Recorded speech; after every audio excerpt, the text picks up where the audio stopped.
the members are yet to consider these bills at the division stage. So that is the priority business that the members would like to be able to dispense with on these bills. One of the bills include the meteorology bill, a bill originating from the Senate. This is a bill that seeks to put in place a legislative framework to regulate the meteorological services in Kenya and to coordinate and monitor meteorological services.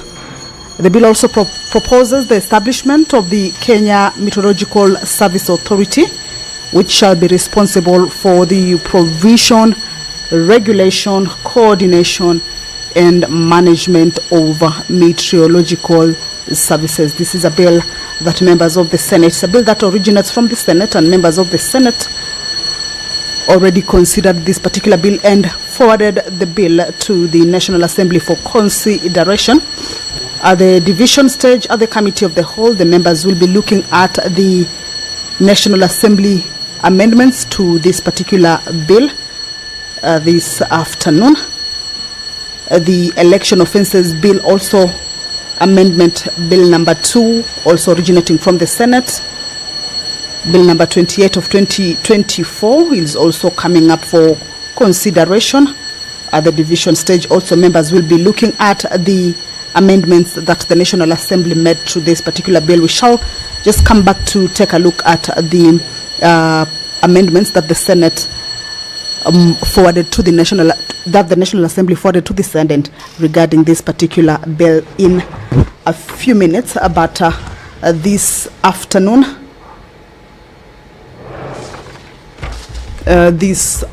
as members of the Senate convene for the afternoon sitting, it is also expected or anticipated that, as is the long-standing and solemn tradition of the House, that when a colleague passes on from this life, the House or the Speaker is expected to give a communication on the demise of the late Honorable Member for Emurua Dikir, Honorable Johana Ngeno. And of course, members of the Senate will be accorded an opportunity to be able to pay their tribute to the late member. At the entrance of the Senate chambers, as you can see, that is the Speaker of the Senate, Honorable Amason Jeffa Kingi, making his way into the chamber to preside over this afternoon sitting. Allow me to be able to hand you over to this live broadcast brought to you by PBU in partnership with KBC. Good afternoon. Na tuombe. Mwenyezi Mungu, twakusihi ututazame kwa neema nyingi na baraka, sisi watumishi wako ambao umeridhika kutuita kwa nyadhifa za uongozi katika jamhuri hii yetu. Twakuomba utuajalie tuyatende na kufikiria mambo yote atakayofikishwa mbele yetu kwa njia ya haki na uaminifu, ili kustawisha amani, ufanisi na heri ya nchi yetu na wale ambao haja zao umezikabidhi mikononi mwetu. Amen.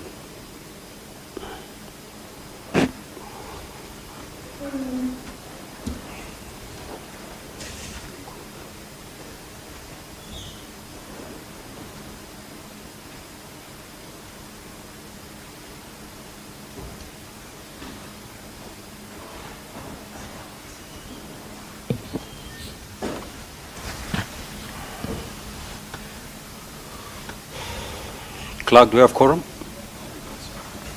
Sergeant at Arms, can you ring the quorum bell for 10 minutes?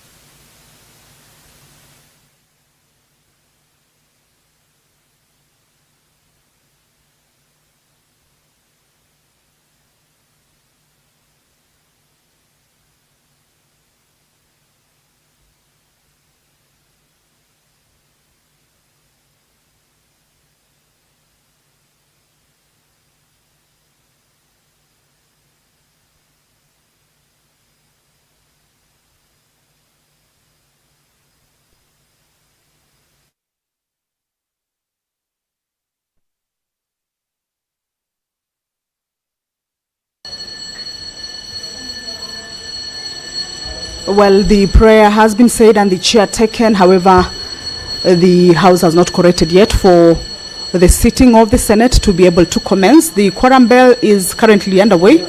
This is, of course, to give room to the members of the Senate to be able to make their way into the chamber to enable the House attain that much-needed quorum and also be able to commence and transact the business that is lined up for consideration this afternoon. Now, pass on to Standing Order 53, Paragraph 1, regarding statements. The Honorable Senator for Embu County, Senator Alexander Mundigi, will this afternoon seek a statement from the Standing Committee on Roads, Transportation and Housing regarding the proposed construction of the Nairobi-Thika Expressway. The Senator for Kisumu County, Honorable Professor Tom Mojenda, will also this afternoon seek a statement from the Standing Committee on Labor and Social Welfare regarding the mass layoff of employees at Muhoroni Sugar Company.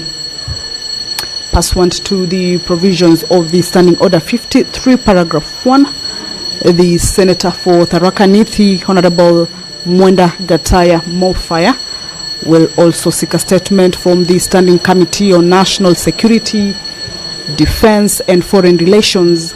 This regards the status of drought response and climate resilience in Kenya's arid and semi-arid, commonly abbreviated as ASAL counties affected by drought. The House is about to commence. There is a quorum hitch. The Speaker has directed that the quorum bell be rung, just to give room to members of the Senate to be able to hasten their steps and join their colleagues in the chamber, for the House to be able to correct and be able to commence its business. Pursuant to the provisions of Standing Order 53, Paragraph 1, still the Senator for Vihiga County, Honorable Godfrey Osotsi, will also this afternoon seek a statement from the Standing Committee on Roads, Transportation and Housing. This regards the status of upgrading of Talanta Sports Stadium project. Pursuant to the same provisions of Standing Order 53(1), the nominated Senator, Honorable Hezena Lema Letian, will also seek a statement from the Standing Committee on Land, Environment and Natural Resources regarding illegal logging, maram extraction, and commercial water harvesting in Kirisia Forest, Samburu County.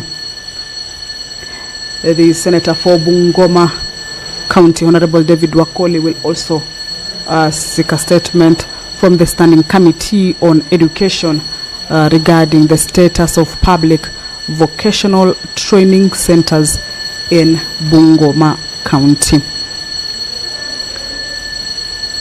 Embu Senator Honorable Alexander Mundigi also has another statement that he will be seeking this afternoon from the Standing Committee on Roads, Transportation and Housing, and this regards the upgrading of Ngandi Road in Mwea and Makina divisions of Mbere South Sub-County, Embu County, to bitumen standards. These are statements that the members of the Senate will be seeking to be able to understand, and the responses will be coming from the various standing committee to which the statements refer to, or on the issues and concerns that the members have raised regarding the areas that they represent or the counties that they represent. Remember, such statements or such concerns raised could be issues relating to county, inter-county, national, international, and also regional concerns. If you're just joining us, that the House is about to commence, there is a quorum hitch. The prayer has already been said and the chair taken. However, there is a quorum hitch, and the quorum bell is currently on for the members to be able to hasten their steps and be able to join their colleagues in the chamber to enable the House attain that much needed quorum as provided for in the law, and also to be able to allow the House commence and be able to consider or transact the business that is lined up for consideration this afternoon.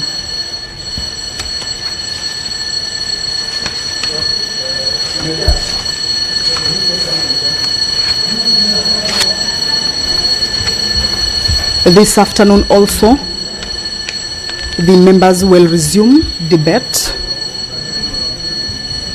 on a number of bills.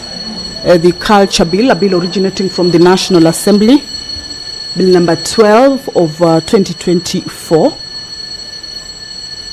sponsored or co-sponsored by the Senate Majority Leader, is a bill that is at its second reading stage, meaning that debate on it already kicked off, and that this afternoon it will be a resumption of that particular business that was interrupted.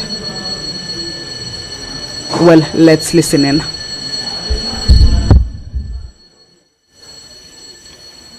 Stop the bell, Sergeant at Arms. We do have quorum now.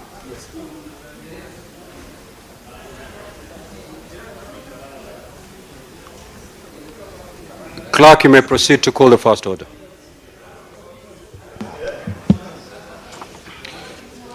Order number 1, administration of oath.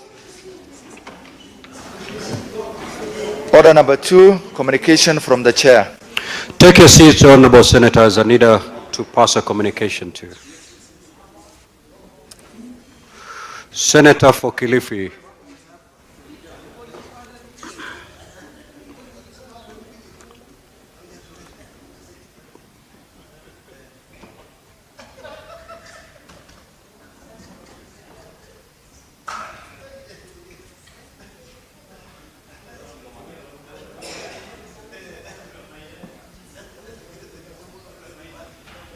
Senator Veronica, kindly take your seat.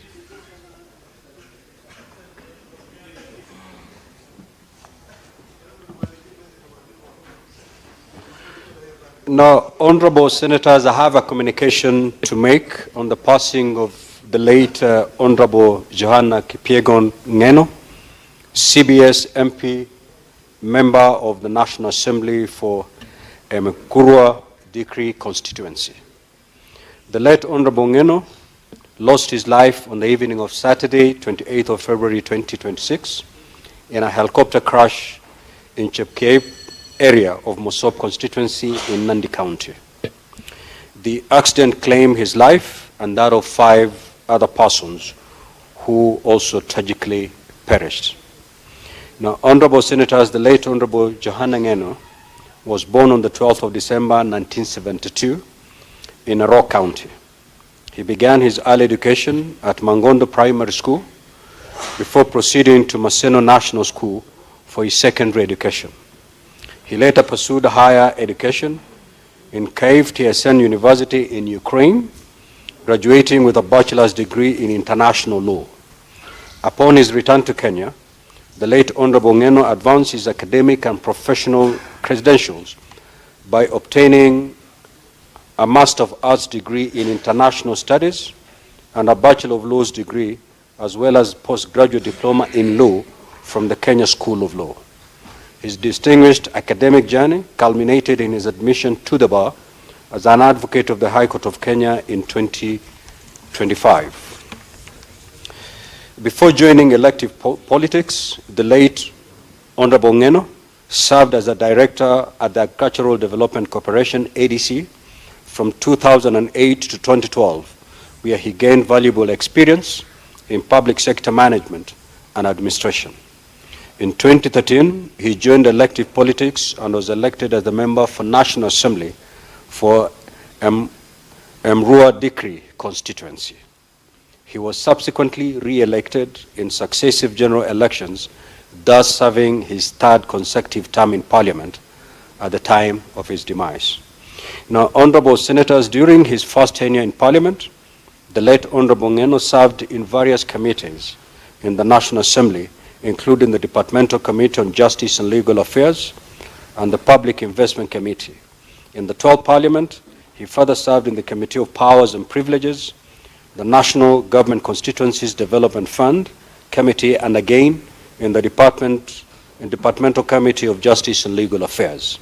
At the time of his passing, the late Honorable Ngeno was serving as the chairperson of the Departmental Committee on Housing, Urban Planning and Public Works, and as a member of the Liaison Committee.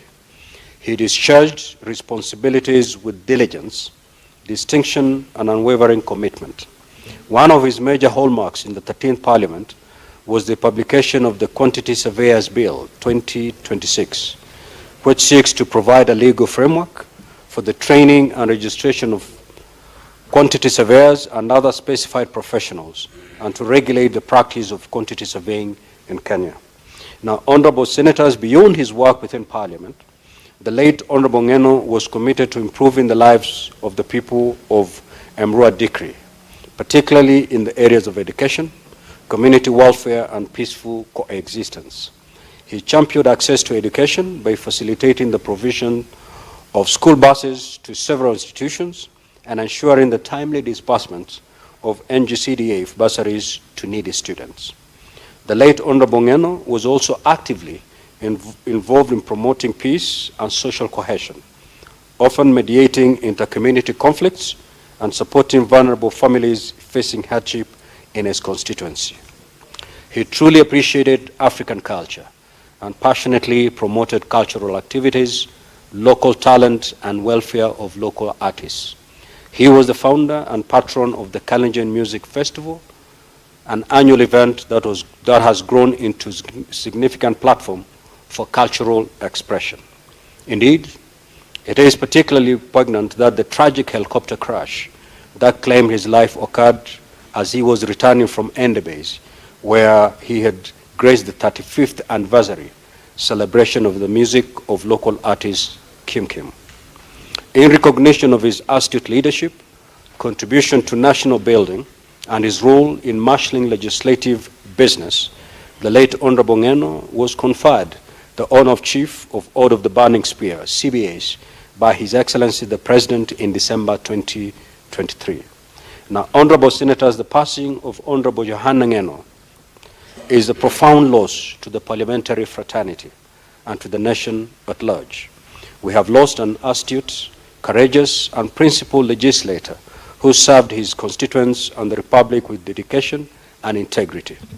Our thoughts and prayers are with his family, friends, and the people of Emurua Dikri during this difficult period of mourning.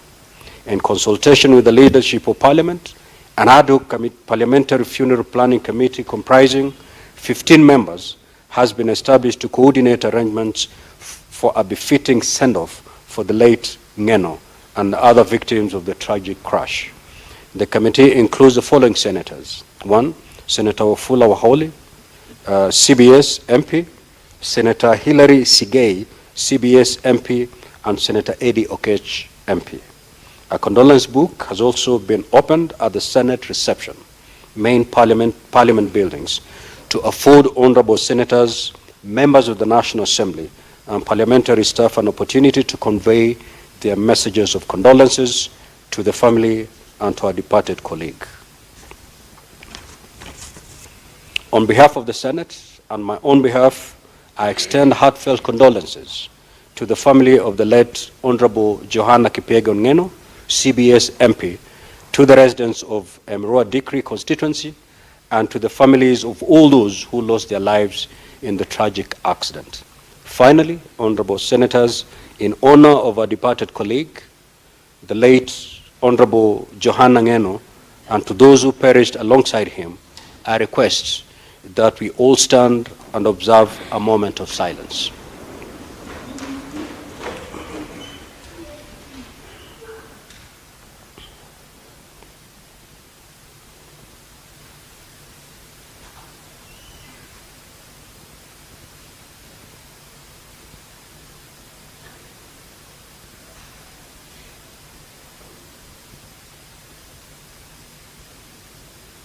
Thank you. You may take your seats. May the soul of the late Johana Ngeno, CBS MP, and those who perished alongside him, rest in eternal peace. Thank you. Next order.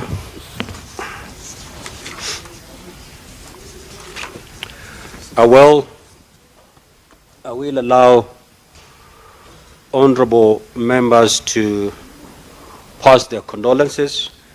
If you get an opportunity to speak, kindly keep it under 3 minutes. Kindly. The Honorable Manzo Daniel Kitanga. Thank you, Mr. Speaker. Mr. Speaker, I had an opportunity to serve at the National Assembly with our late brother since 2013. In the election campaign of 2017, I was part of a team which went to campaign for him in MRDQ. And I want to say that he really promoted culture and encouraged young people, encouraged talent, his people really loved him and overwhelmingly elected him. Mr. Speaker, one of the things we remember about him is recently when there were chaos in a piece of land in his constituency, and he went there and confronted police and asked them why they were killing his people.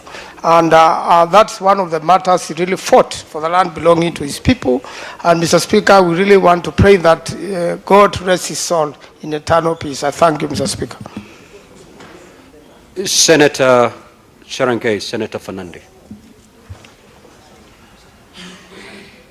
Mr. Speaker, thank you for this opportunity. From the onset, I want to pass my deepest condolences to the family of Honorable Johana Ngeno and his compatriots who passed on through tragic air crash in my county in a place called Chepkiep, Sangalo Kebulonik Ward, Masab constituency in Nandi County. Mr. Speaker, I arrived there at 6:45 p.m., maybe an hour or so after the crash. I can tell you, Mr. Speaker, the scene was very horrendous.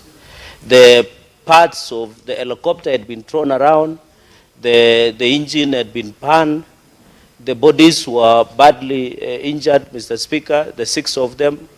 Mr. Speaker, we had to wait. I stayed there up to 10 p.m. when we evicted the bodies to Moi Teaching and Referral Hospital, Mr. Speaker.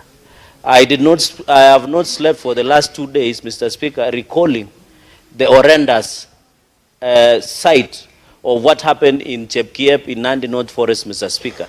Mr. Speaker, our colleagues really suffered because immediately after making emergency landing, the moment they lifted, within a minute, it crashed. And when it crashed, Mr. Speaker, it uprooted 2 big trees, indigenous, up to the roots level, Mr. Speaker. So the pain that our brother and his compatriots went through is not imaginable, Mr. Speaker. Number 2, Mr. Speaker, I want to apologize to many colleagues, including your office, who called me to find out where I was at that time in moment, because, Mr. Speaker, I could not pick anybody's phone call because we were not sure. I didn't want to receive any phone call because the family had not been notified. The police were yet to arrive, the serious crime unit, which they arrived around 8:39, Mr. Speaker. So I did not have the energy to receive anybody's phone call, including your office, because many people were worried that I was in that chopper. Mr. Speaker, fortunately or unfortunately, I was in that region of Masab where the accident happened, and the mist, you could not see anything. The mist was too much. There is a lot of rain, Mr. Speaker. So, Mr. Speaker, I think Mheshimiwa Ngeno and his 5 compatriots really suffered, and we hope God will give them favor, the grace, Mr. Speaker. I want to appeal to thank young lady called Yukabet Chepto, a trainee nurse from Kendu Bay Adventist, with her mother, who went and tried to look for gloves, and they wanted to assist, Mr. Speaker, one victim who survived for 30 minutes. But because of our poor response in terms of emergency in this country, we could not save 2 young men who were still living by the time the crash site. Mr. Speaker, allow me, with your indulgence, to thank the great people of Chepkiep in Masab sub-county who came in numbers. They didn't fear the fire. They used soil, sand soil, the loam soil to put off. They used trees and twigs until the fire could be put off. If it was not the intervention of the public of Chepkiep, Mr. Speaker, the bodies would have been burned beyond recognition. I think the only honor we can give to Yukapet Chepto and her mother is a state recognition by the government And I've undertaken myself to support her. I've cleared her school fees pending and also paying for the nursing qualifying exam in 2026, Mr. Speaker, from May. And I hope with the indulgence of the House, we'll be able to give her a placement and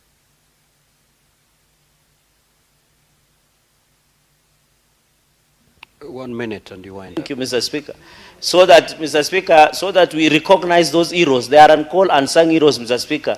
Finally, is to appeal to our people in aviation sector, especially the pilots, because the rains are many, the mist is all over, Mr. Speaker, and I think in future as colleagues, whenever you board a chopper and you see the weather is not very good, kindly don't insist on flying against the bad weather, Mr. Speaker. And Mr. Speaker, my deepest condolences to us. Ngeno was more than a friend. He was a colleague. He was our leader in the Kalenjin nation, Mr. Speaker. We have worked together, and we hope the people of Moradigir and the spouse and the family will find solace in God Almighty. Mr. Speaker, I thank you and I yield back. Senator Mazaya.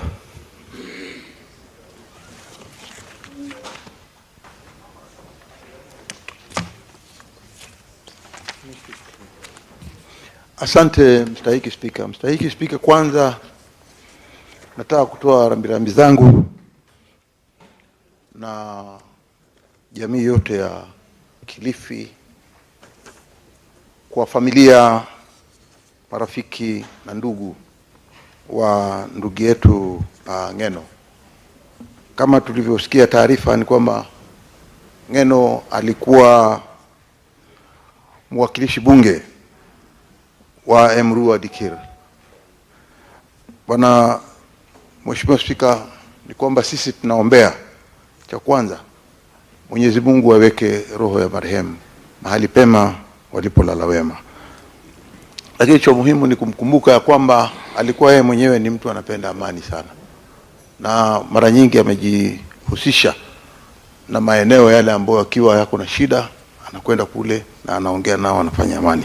Kwa hiyo mtu kama huyo ni mtu ambaye sisi kama binadamu ambao tumebaki nyuma tuweze kuzidi kumwombea Mwenyezi Mungu aweke roho yake mahali pema. Vile vile kwa familia, marafiki, najua saizi wako na sumazi. Wingu limetanda na sumazi iko nyingi sana ndani ya nyumba. Tunawaombea wale bibi na ndugu na marafiki wote, Mwenyezi Mungu awapatie nguvu ili kuweza kupita mtihani huu mgumu, na Mwenyezi Mungu aweke roho ya marehemu Ngeno mahali walipolala wema. Asante. The Senate Majority Leader.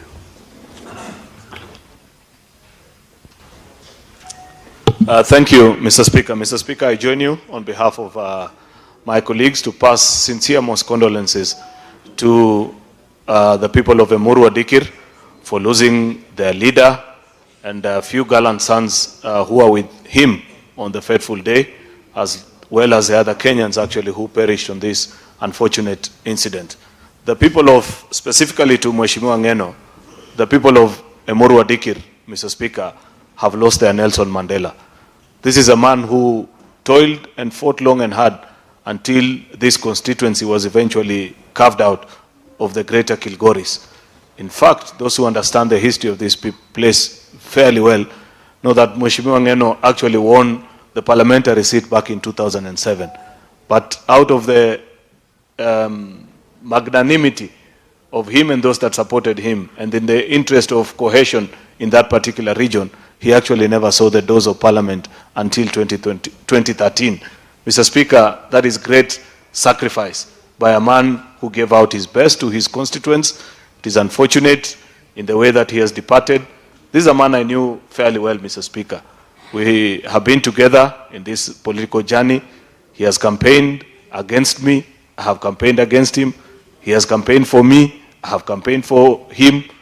We have agreed. We have disagreed on certain things. But above it all, Mr. Speaker, is that you cannot fault him in his desire to pursue that which he believed in and that which he believed was right for his own people. And that you can never take away from Mheshimiwa Ngeno. It's unfortunate, Mr. Speaker, that at the prime of his leadership, just when he was beginning to flex his political muscle to move to even greater heights, unfortunately, due to this accident, Mr. Speaker, we have lost him.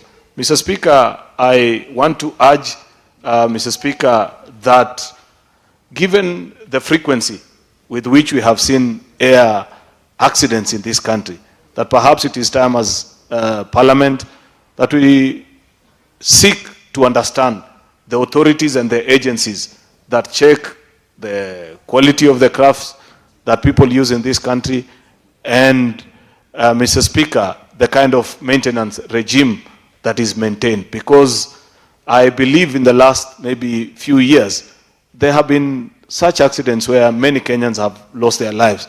Unfortunately, on many occasions, we never get the final report of actually what happened. Is it something that we need to change? It is about time, Mr. Speaker, that we take a keen interest in that particular space so that we don't lose any other Kenyan to accidents that will easily have been avoided. I knew, Mr. Speaker, the other Kenyans, quite a number of them, actually. Majority Leader, 1 minute to wind up your thoughts. Thank you. Mr. Speaker, I just wanted to pass my condolence to the 4 out of other 6 Kenyans that were in that chopper that I knew personally. Nick, the photographer, is somebody that was known to me. I used to meet him here on the corridors of Parliament. There's a young man called Carlos, who for many years never agreed with Mheshimiwa Ngeno. And they had a handshake, for lack of a better word, just barely a month or 2 ago. And unfortunately, they have perished together, Mr. Speaker, as well as a Captain Were. Captain Were is a person I know so well. I've flown with him before, including just the other Sunday, Mr. Speaker. And it's sad that all these people have perished in this manner. Condolence to their family, to their beloved ones, and to the people that work with them. May God rest their soul in eternal peace. I thank you, Mr. Speaker. Senator Wambua. So I thank you, Mr. Speaker, for also granting me this opportunity to join you and my colleagues in sending a message of condolence to the family and friends of the departed colleague, Honorable Johana Ngeno. Mr. Speaker, a lot of things have been said about our former colleague, but let me say this, Mr. Speaker, that from where I sit, Johana Ngeno is the true embodiment and personification of representation. He's a man who represented his people without fear. All of us, Mr. Speaker, if we don't remember a lot of things, we remember the incident last year when the late Johana confronted police officers in active engagement. Officers firing at residents, and he confronted them and demanded that they stop killing his people. The Speaker, that is a true personification of representation. The Speaker, I want to say 2 things. One, these air accidents, especially involving helicopters, Mr. Speaker, are becoming too much, far too common. The Speaker, we have lost quite a number of senior leaders in this country through helicopter crashes. You remember we lost the former Vice President, George Saitoti. Not very long ago, we lost the KDF boss through another helicopter crash.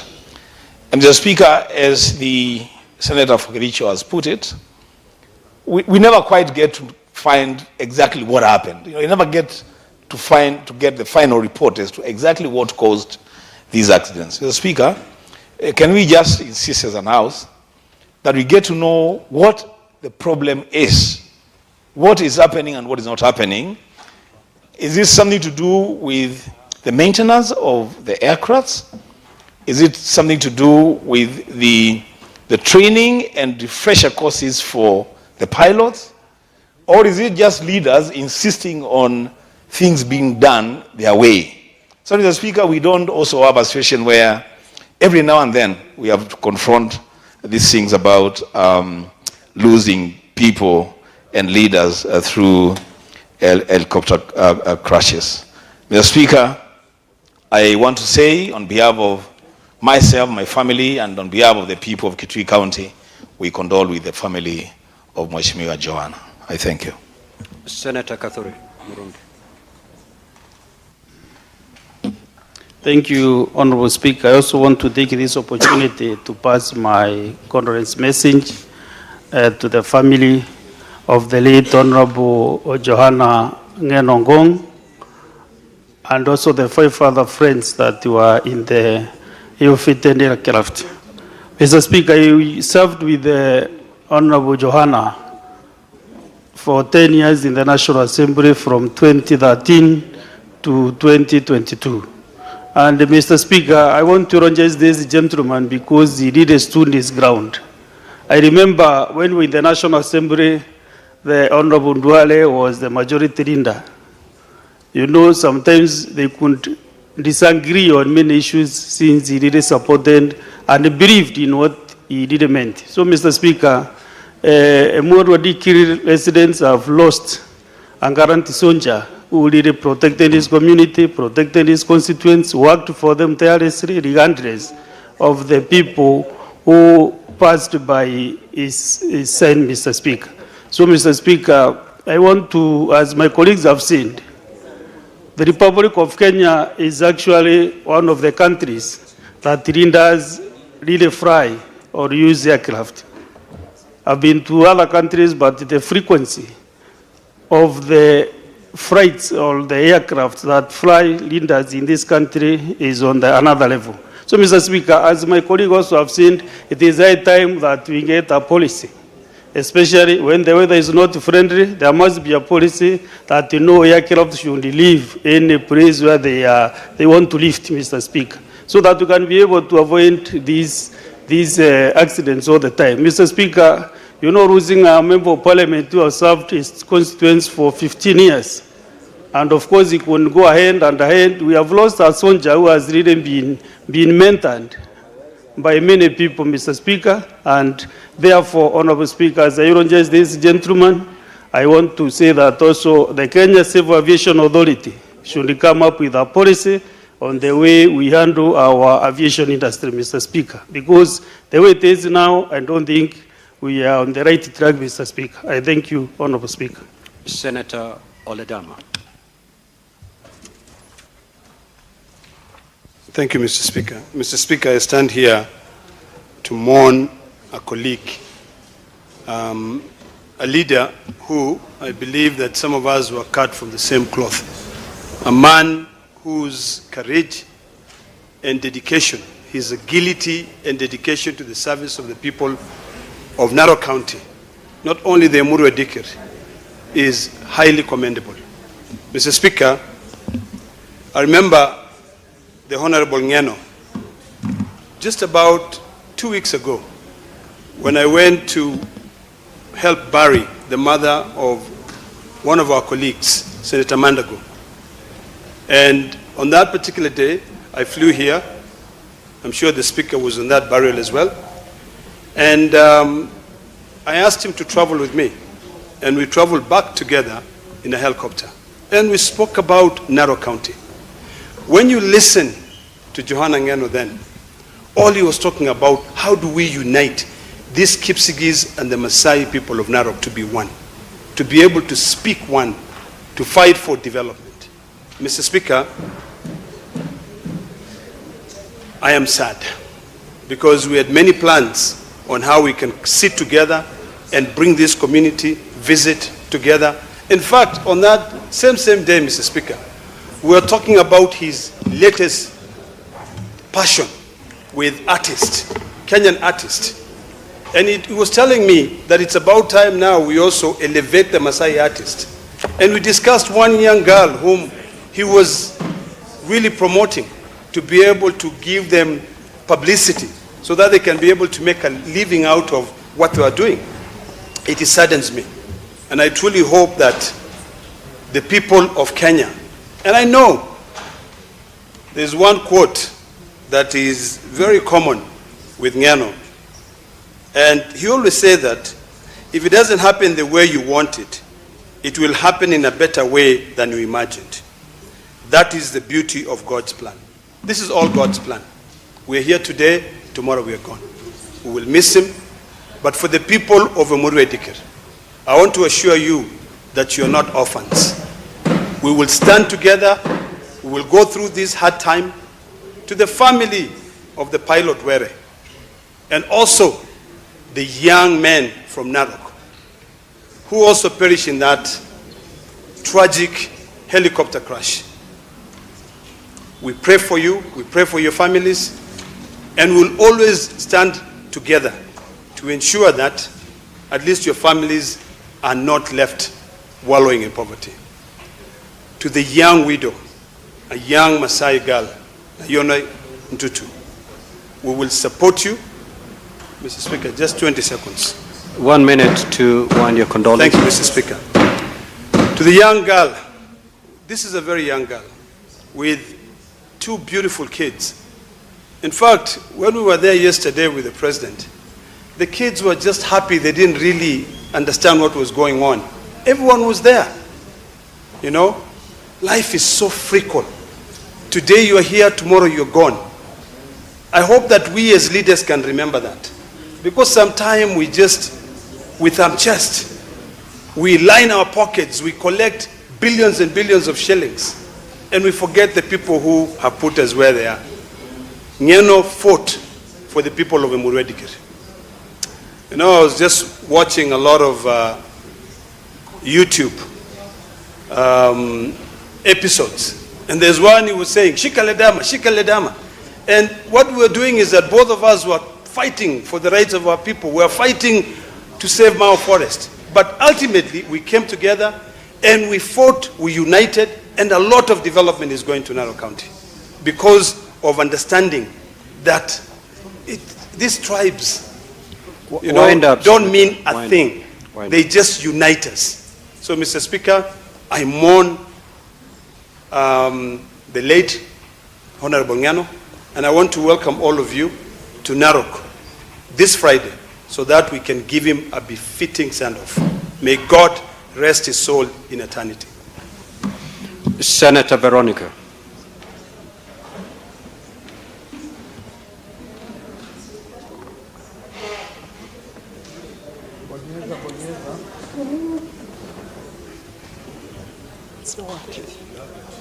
Okay. Thank you, Honorable Speaker. On my own behalf, on behalf of my family, and also the people of the Great Murang'a County, I want to offer my deepest condolences to the widow of Honorable Johana Ngeno, together with her children, her family, their family, the Ngeno family, the Ntutu family, and the great people of Emuru Dikir, and the people of Narok County. Honorable Speaker, it's difficult to talk about Honorable Johana Ngeno because he's one leader who embodied boldness, courage, and fearless leadership. He made his opinions known, he made his views known, but in a respectable way, though he may have been confused as over defending or over fighting. I remember as a member of UDA, when we had the nominations, Honorable Speaker, for Narok County, there were lots of conflicts within the Narok County, but he emerged as a leader, and anyone who rallied behind him won their seats, Honorable Speaker. I would describe him as an indefatigable defender of the vulnerable people, and I remember how he fought for the members from his community and members of public who were evicted from Mao Forest. He definitely carried the hopes, aspiration, and the pride of people of Emuru Dikir and Narok at large. And in a big sense, we could say he actually did shape the current leadership of the Narok County. We are deeply saddened by the loss, and it is sad to see the kind of accidents we are having on air, Honorable Speaker. Because if we look like it has been analyzed, there have been one too many. And I hope, Honorable Speaker, as we discuss the motion I brought to the House on road accidents, we will consider also taking this air accident as a subject of heavy discussion so that interventions can be made. We are praying for Mrs. Nayanoin Ntutu, together with her children and the entire family. Rest in peace, our dear colleague, our brother, You had a warm, loving heart. And I pray that the legacy that he left will be emulated by other leaders and by his family and the people of Kenya. Thank you, Honorable Speaker. Senator Osotsi. Thank you, Mr. Speaker. Mr. Speaker, let me also join my colleagues to also pass a message of condolences to the family, friends, and relatives of my good friend Johana Ngeno.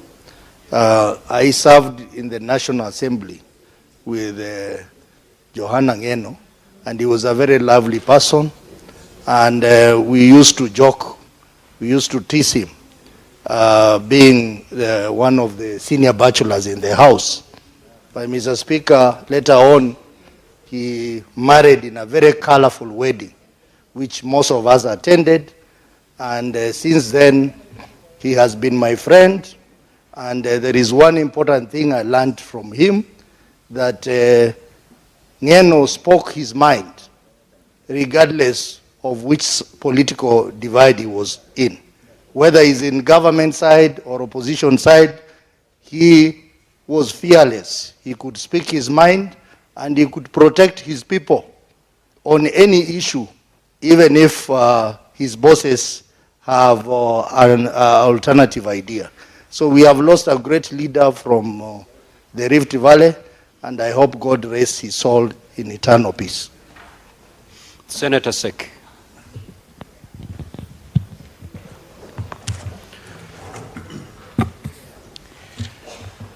Thank you, Honorable Speaker. I also take this opportunity to condole to the people of Narok, Emurua Dikir, sub-county, Honorable Speaker, for the demise of Brother Johana Ngeno, a person whom I found to be a friend to me. He has been a friend to me since 2013, when we managed to be an MP for Emurua Dikir in 2013. Up to now, Honorable Ngeno has been a courageous person, a person who speaks his mind, a person who fights for his people, a person whom is a very fearless person, a person who can speak his mind regardless of the situation. Honorable Speaker, this is an issue which has just occurred in this country, which we are all of us praying that it should be a natural occasion or even a natural calamity that has come to this country. But we want to say that Honorable Ngeno was a very courageous person, a person who talks to almost everybody, a person who has empowered his people, and a person whom speak to his mind in every situation that he is at that moment because of his people. Honorable Speaker, it happens that this issue of death has been a big issue to this country. It is something that we need to, for us to come as leaders to see how we can prevent some deaths, because we are talking about a legislature today, and most of our people, most of our citizens in this republic have been killed in most of the occasions. So we need really to sit down as a house and discuss on how much of the problems can be prevented, particularly on the issues that is being brought by the killings of police to the members of the public. Otherwise, thank you very much, Honorable Speaker, and we say pole to the family and to the entire family and the county Senator in large. Senator Eddie.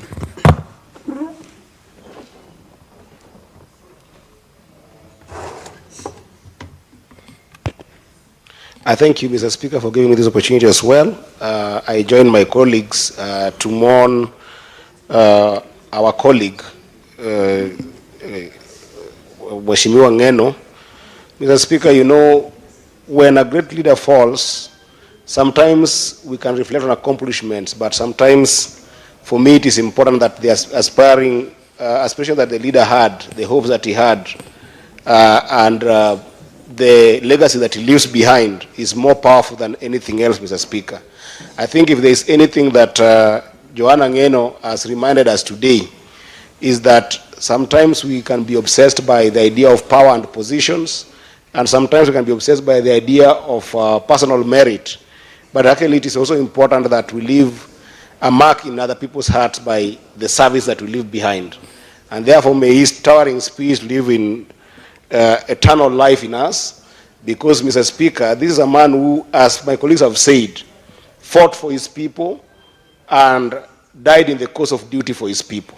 Because where he was in the course of service, Mr. Speaker. I come from Migori County, where I've seen the conflict between Maasai, Kipsigis, and the Kuria community.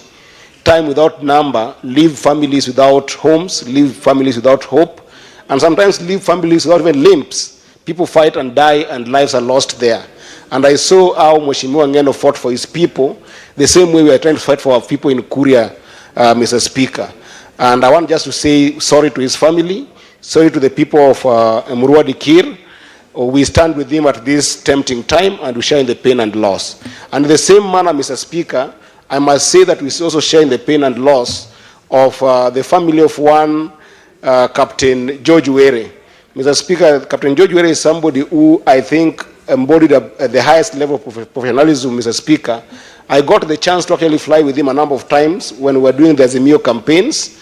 And Mr. Speaker, this was one man who was always prompt and never took this kind of risk, Mr. Speaker. It's unfortunate that this was the year that he was going to retire, and he had to go in this manner. We pray for his family, and we also pray for the people of Nyakach who have lost a serious professional in the aviation industry. Lastly, Mr. Speaker, I cannot forget to say sorry to the family of the 4 young people whose dreams were cut short in this tragedy, Mr. Speaker. If you look at the profile of these young people, Mr. Speaker, some of them, like Keter, was just getting to start his work as a teacher, Mr. Speaker. I want to say sorry to their families, Mr. Speaker, because when such young lives are lost, dreams are buried with them. And even the dreams of their families, their parents. Senator Eddy, 1 minute to wind up your condolences. Just to summarize that, Mr. Speaker, as a House and as a Senate, we want to say that we take the loss of their lives as young people and their parents just as serious as the loss of Mheshimiwa Ngeno and the captain. We want to say sorry to their families, and I hope that as a House, we can also find ways in which we can also offer support, both morally and materially, to the families of those young lives that were lost in this tragedy, because they also matter. Because without them, they are the unsung heroes that sometimes are not seen behind leaders who exemplify excellence in our communities. They're the people who make these leaders work, they make us feature, and therefore I pray and hope that the nation will stand with their families just as much. Poleni sana, and may God bless them all. Now, honorable senators, I will interrupt that order. We'll come back to it. So for those who are still willing to pass the condolences, you'll have a moment to do so. But allow me to rearrange today's order paper pursuant to Standing Order 45-2 and proceed to order number 8 all the way to 14. Once we are done with those orders, we will resume the order that is before us now, where honorable senators will have an opportunity to pass your condolences. Clerk, kindly proceed to call those orders. Order number 8, Committee of the Whole. The Cancer Prevention and Control Amendment Bill, National Assembly Bills number 45 of 2022, Division. Order number 9, Committee of the Whole. The Metrology Bill, Senate Bills number 45 of 2023, Division. Order number 10, Committee of the Whole. The Election Offences Amendment number 2 Bill, Senate Bills number 28 of 2024, Division. Order number 11, Committee of the Whole. The Public Finance Management Amendment number 4 Bill, National Assembly Bills number 45 of 2024, Division. Order number 12, Committee of the Whole. The Labor Migration and Management number 2 Bill, Senate Bills number 42 of 2024, Division. Order number 13, Committee of the Whole, the Tobacco Control Amendment Bill, Senate Bills number 35 of 2025, Division. Order number 14, Committee of the Whole, the County Government's Election Laws Amendment Bill, Senate Bills number 2 of 2024, Division. Senator Rise.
Honorable Senators, we are now in the Committee of the Whole, and we are about to go into division.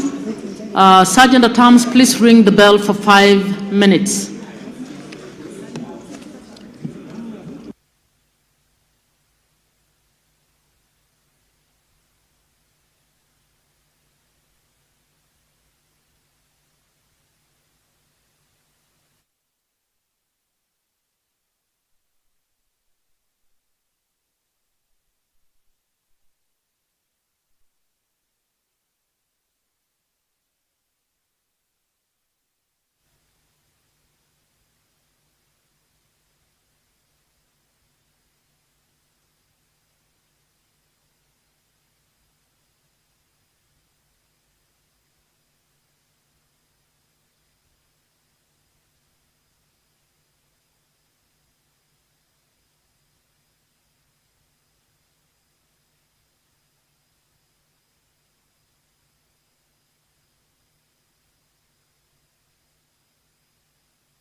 Well, the division bell is currently on. The members of the Senate have started considering or are about to start considering the bills that are at the Committee of the Whole House stage. There are about 7 bills that the members of the Senate this afternoon would like to conclude on these particular bills at the Committee of the Whole House. That is the priority business of the day. The quorum bell, the division bell is on for the members to be able to ensure that the quorum is present for the division to be able to take place on these bills.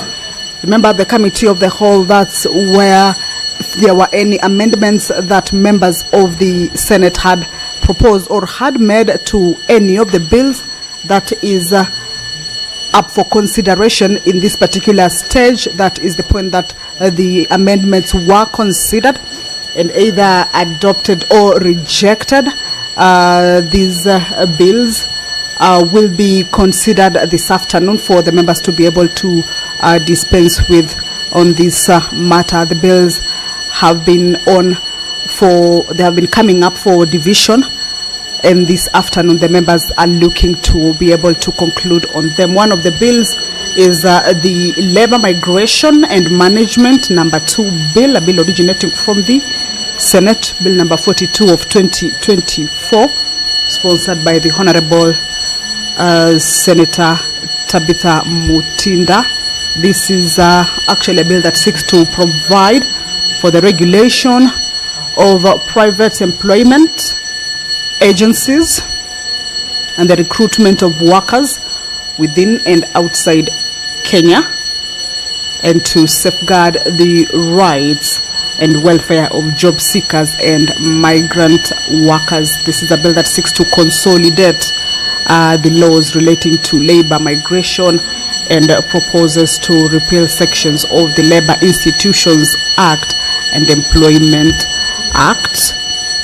So this is a bill that members of the Senate managed to debate on it at the second reading stage. There were proposals or amendments that were given regarding this bill, and they were considered at the committee of the whole. So what is coming up is that the members will be going into divisions on these bills. That is the quorum bill. This bill also seeks to provide for the registration of private employment agencies and the cancellation of such registration. It also provides for the execution of security bond by private employment agencies engaged in the employment of workers for foreign employment. The security bond is intended to be used in the repatriation, also for payment of wages and other entitlements in the event of default by the private employment agency or the employer. Allow me to hand you over back to the business.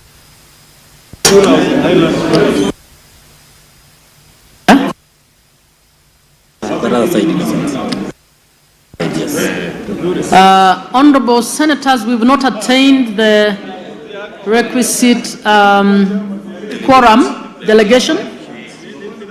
Please ring the bell for another 5 minutes.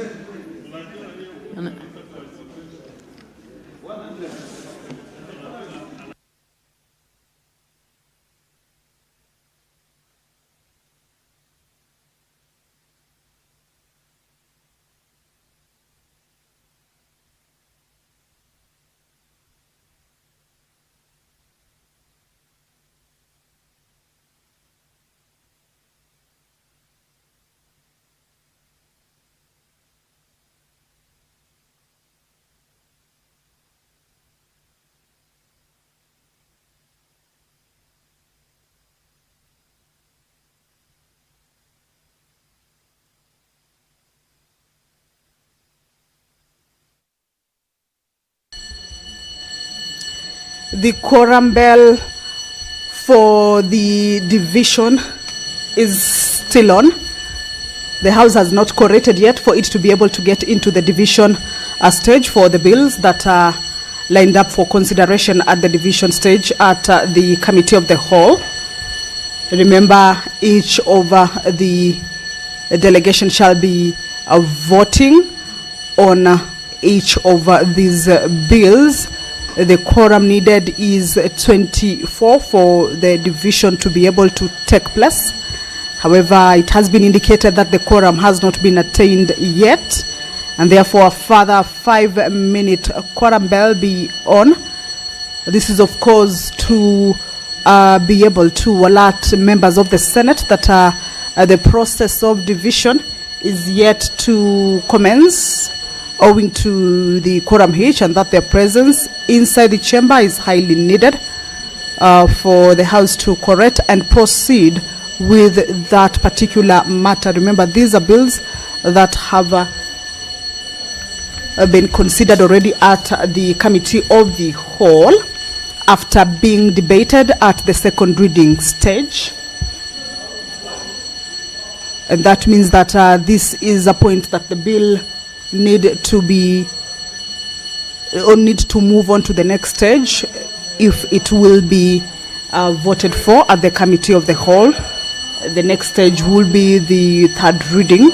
So the bills cannot move on to the next stage until this particular stage is over and done with. So the priority business for the members of the Senate this afternoon has been to be able to dispense with these bills at the Committee of the Whole at the division stage.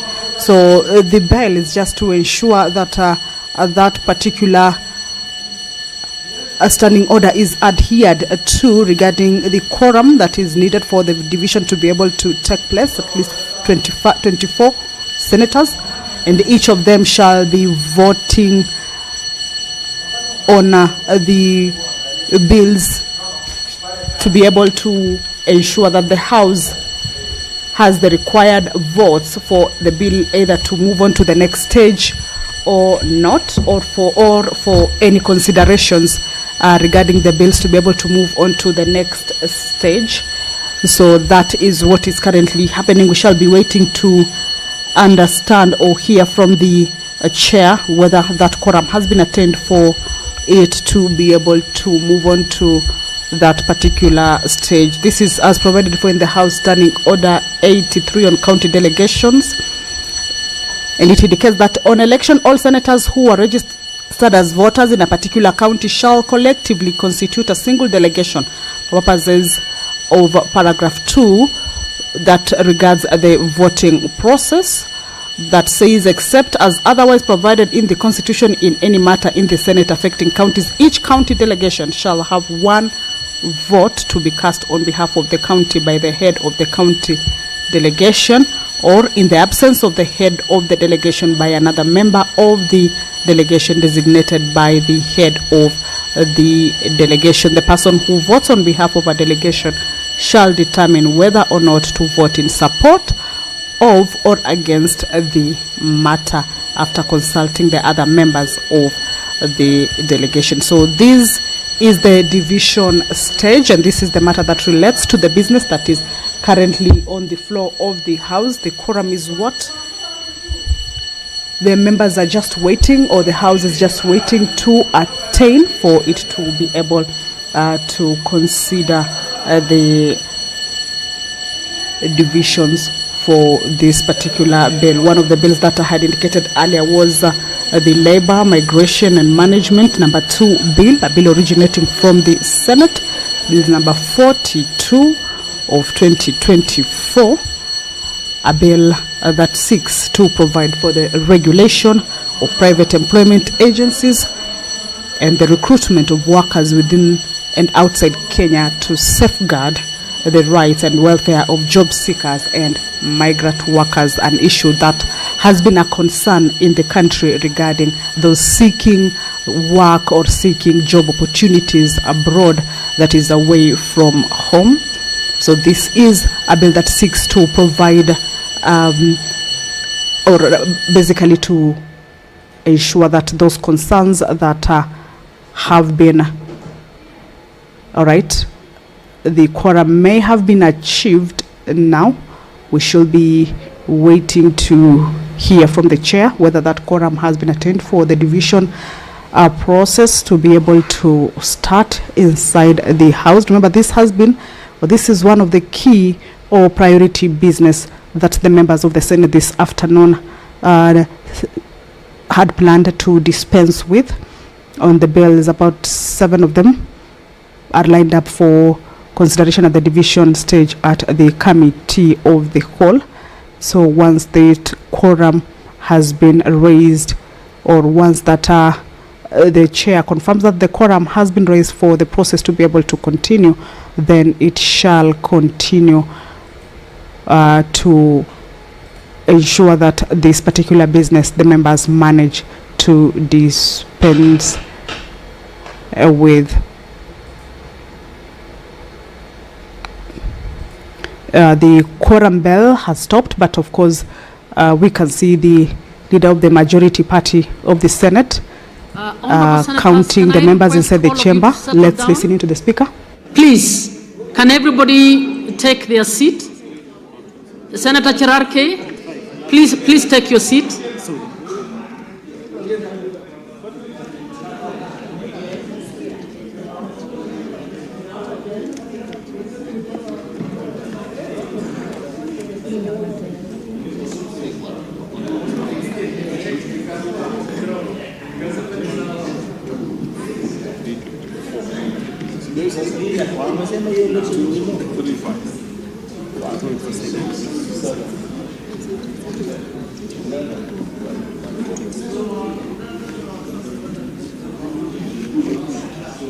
Are you okay? Are you okay? Okay, honorable senators, if you settle down, we will go through this very fast.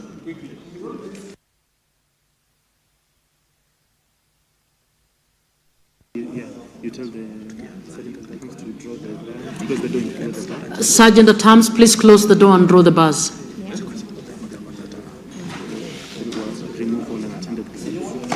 And please remove all unattended cards.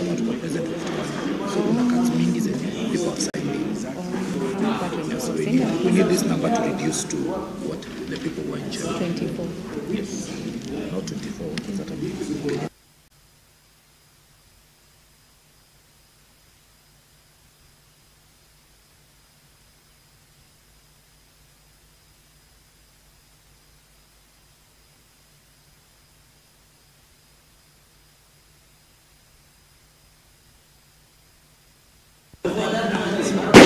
Honorable senators, can the majority and minority ascertain the numbers we have in the House, please?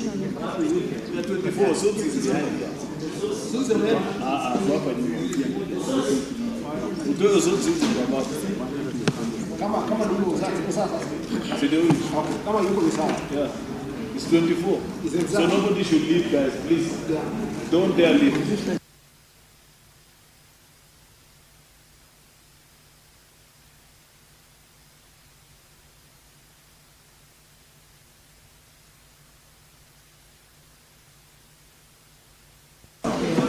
Honorable senators, we are in the Committee of the Whole to consider the Cancer Prevention and Control Amendment Bill, National Assembly Bills number 45 of 2022, considering His Excellency the President's recommendations.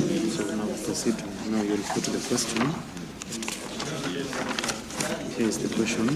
Tell them you'll proceed to put the question on the reservation. I proceed to put the question that the President's recommendation to delete clauses 2, 3, and 4 be approved.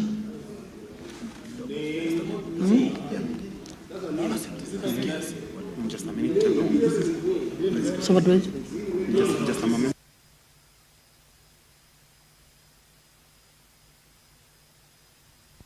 Honorable senators, I'll notify you they are uploading the question shortly.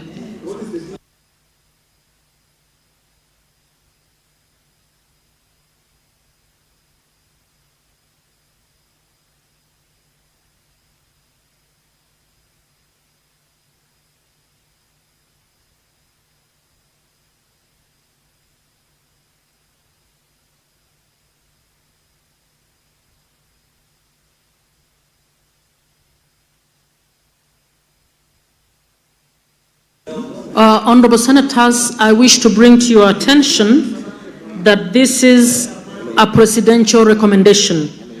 To approve the presidential recommendation, you need only 24 delegations.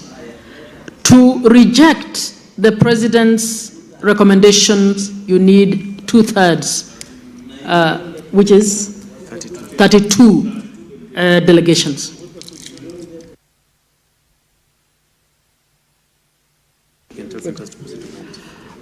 Senators, you may proceed to vote.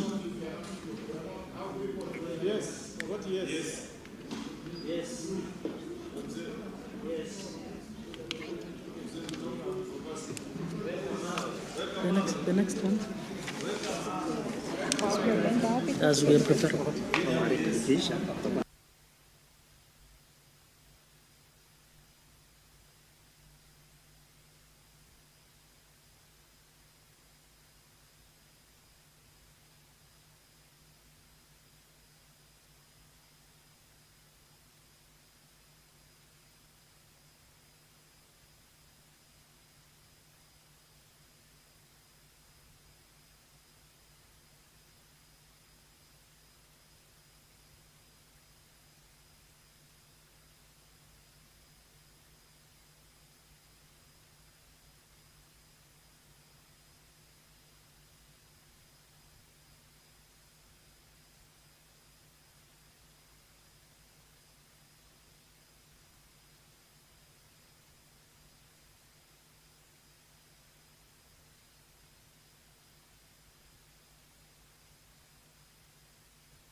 Honorable Senators, this is to announce the results for this division. The ayes 24, the nays 1, the ayes have it.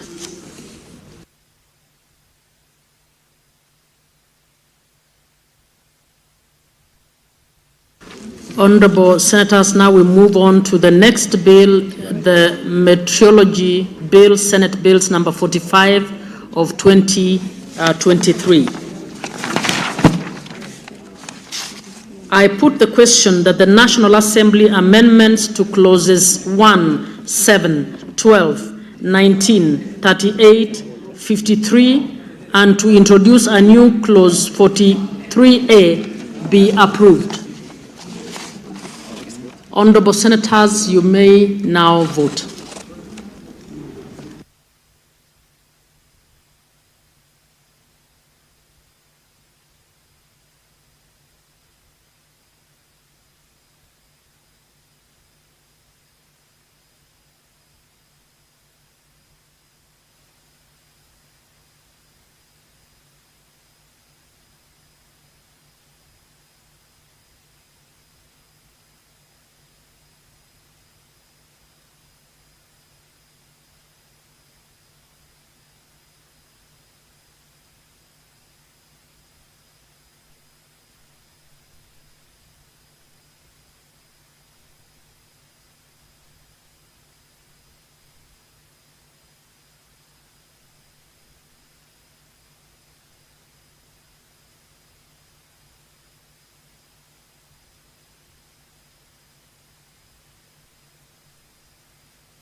Honorable Senators, these are the results for that division. The ayes 24, the nays 1, the ayes have it.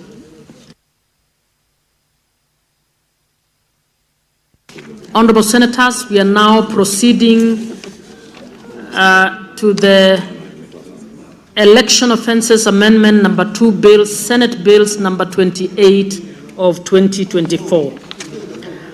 I put the question that the National Assembly amendment to clause 2 and to delete clause 4 be approved.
Honorable Senators, the results for this division, the ayes 0, the nays 26, abstentions 0, the nays have it.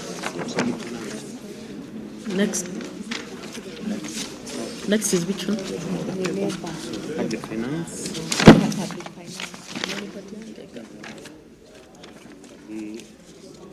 Public finance, we have a number of divisions. Will vote. So the bid is the bill. This is, Public finance management. what is it? So we're going to divisions on the public finance management bill. Which one is it? It's here, number 11.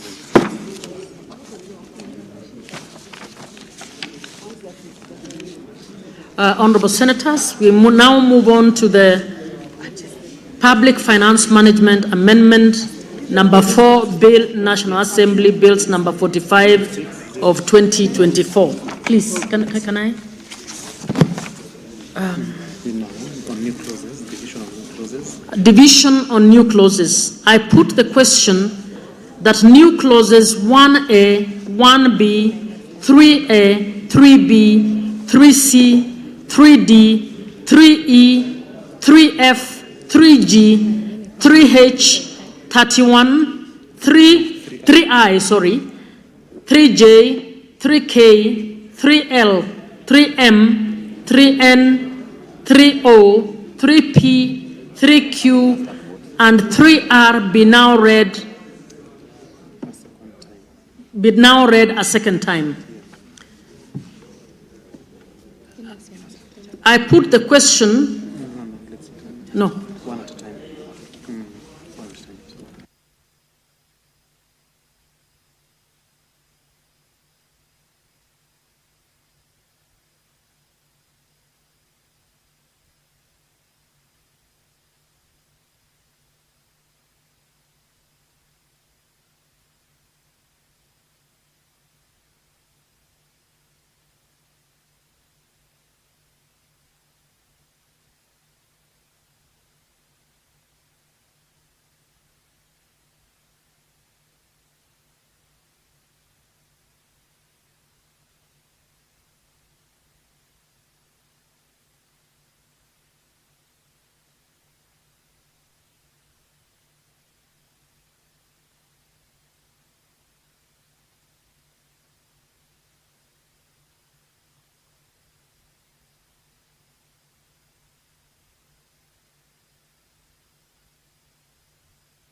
Members, you may now vote.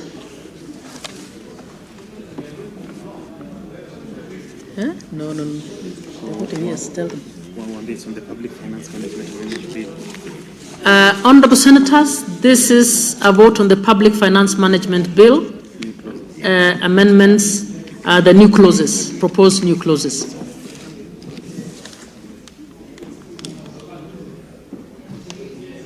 It's yes. 1B.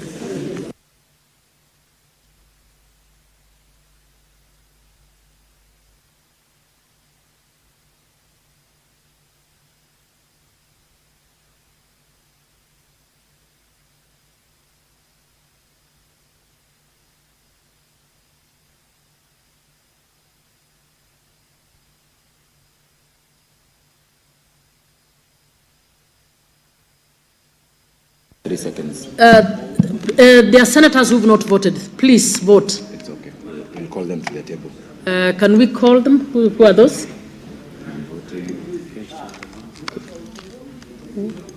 We have Senator Cherarkey. Senator Cherarkey, you have not voted. Senator Mazzayo. Senator Mogeni and Senator Osotsi. Senator Osotsi. And Senator Mogeni. And Senator Mogeni. Please vote. Mgeni baada ya kumsaidia akaenda.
Honorable Senators, we now move on to all clauses.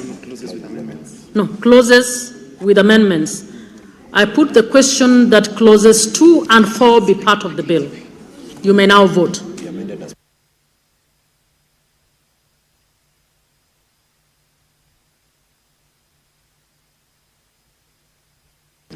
I put the question that clauses 2 and 4 be amended as proposed. You may now vote.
Honorable Senators, I now move to all clauses. I put the question that Clause 2 as amended, Clause 3, Clause 4 as amended, new Clause 1A, new Clauses 1B, new Clause 1B, new Clause 3A, new Clause 3B, new Clause 3C, new Clause 3D, new Clause 3E, new Clause 3F, new Clause 3G, new Clause 3H, new Clause 31, new Clause, new Clause 3I, new Clause 3J, new Clause 3K, new Clause 3L, new Clause 3M, new Clause 3N, new Clause 3O, new Clause 3P, new Clause 3Q, new Clause 3R, the title and Clause 1 be part of the bill. You may now vote.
Honorable Senators, I'll now read the results for this particular division, these divisions. On the first division, the ayes 25, the nays 0, abstentions 0. The ayes have it. On the second division, the ayes 25, the nays 0, abstentions 0. The ayes have it. On the third division, the ayes 25, the nays 0, the abstentions 0. The ayes have it.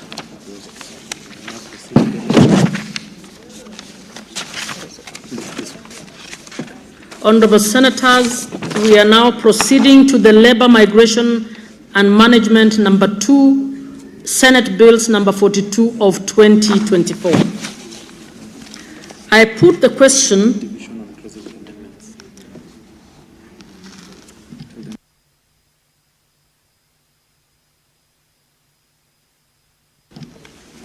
now we move to division on clauses with amendments.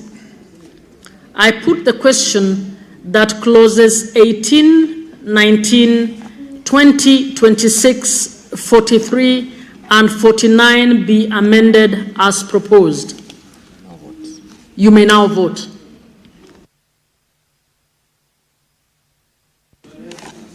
You may now vote.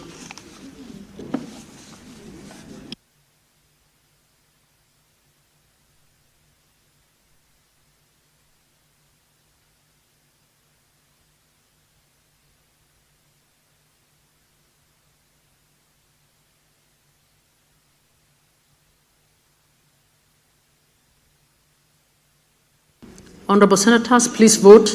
You have a few seconds left. There are some who have not voted.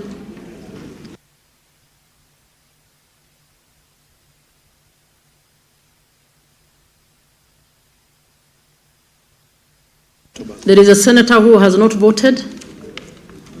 Just cross-check. Senator Professor, have you voted?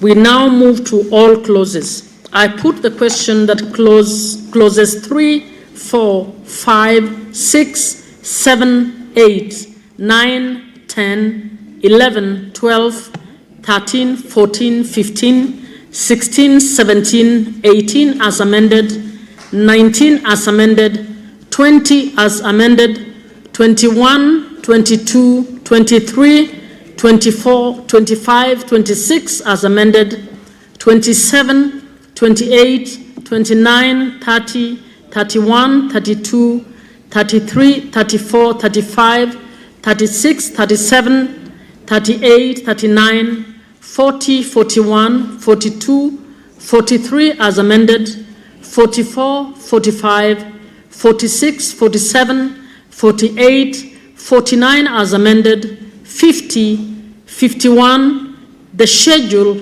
clause 2, the title and clause 1 be part of the bill. You may now vote.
Honorable Senators, these are the results for that division. For the first division, the ayes 25, nays 0, abstentions 0. The ayes have it. On the second division, the ayes 25, the nays 0, abstentions 0. The ayes have it.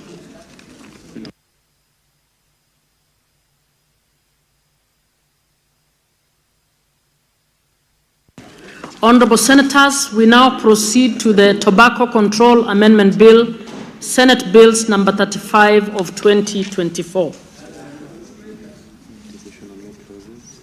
Division on new clauses.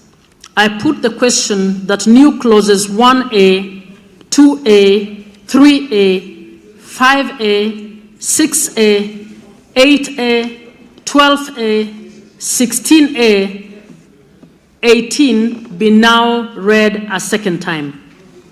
You may now vote.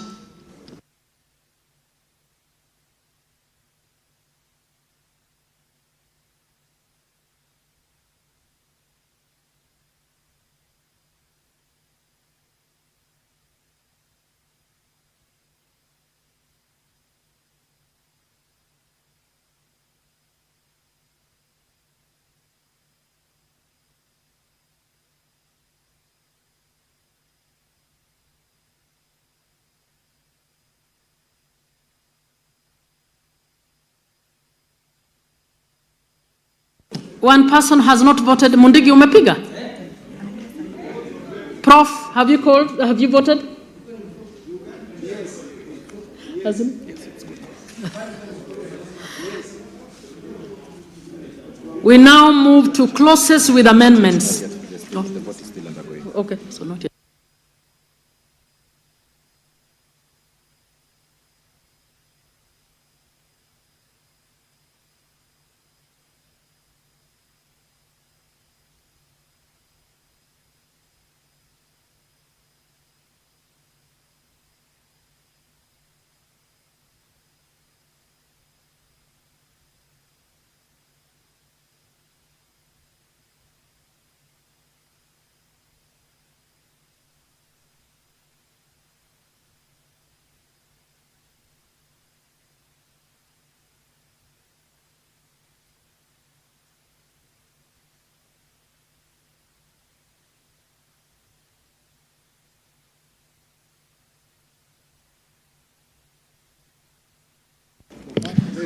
We now move to clauses with amendments. I put the question that clauses 3, 4, 5, no, 3, 4, 6, 3,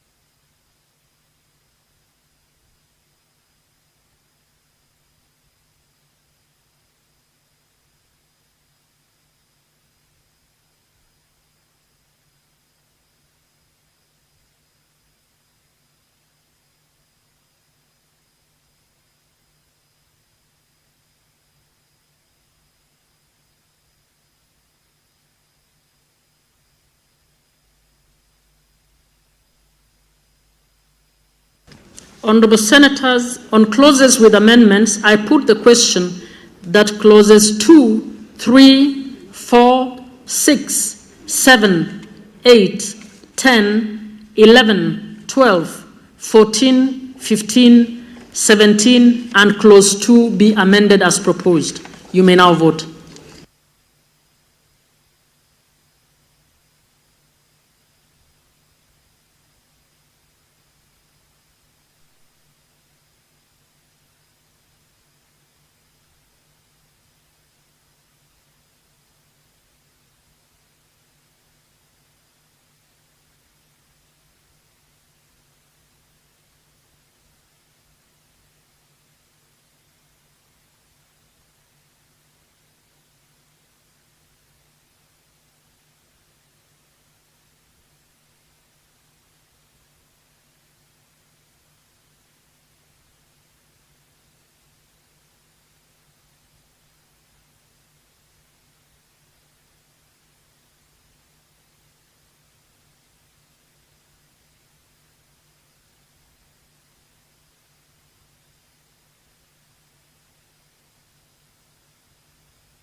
Honorable Senators, we now move to all clauses. I put the question that clause 3 as amended, clause 4 as amended, clause 5, clause 6 as amended, clause 7 as amended, clause 8 as amended, clause 9, clause 10 as amended, clause 11 as amended, clause 12 as amended, clause 13, clause 14 as amended, clause 15 as amended, clause 16, clause 17 as amended, new clause 2A, new clause 3A, new clause 5A, new clause 6A, new clause 8A, new clause 12A, new clause 16A, new clause 18, clause 2 as amended, clause 1A, is that new clause? New clause 1A, the title, and clause 1 be part of the bill. You may now vote.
Honorable Senators, these are the results for that division. On the first division, the ayes 25, nays 0, abstentions 0.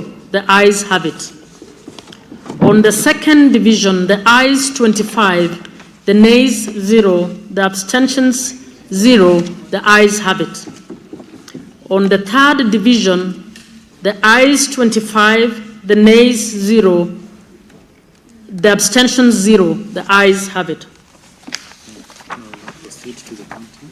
We now proceed to the County Government's Election Laws Amendment Bill, Senate Bills number 2 of 2024. Division on clauses with amendments. I put the question that clause 2 and clause 3 be amended as proposed. You may now vote.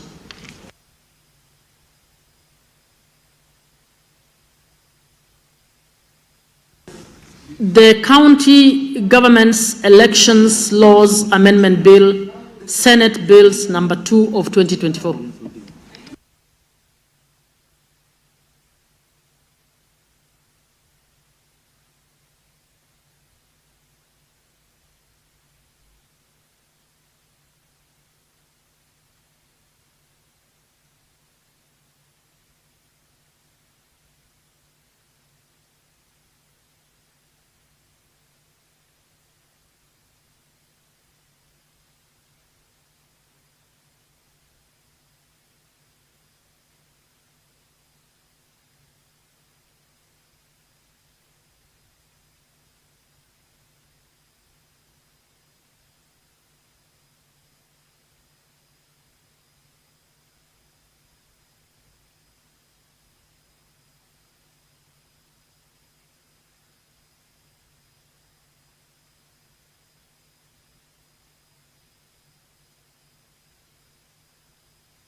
Senator Lengwe, please vote.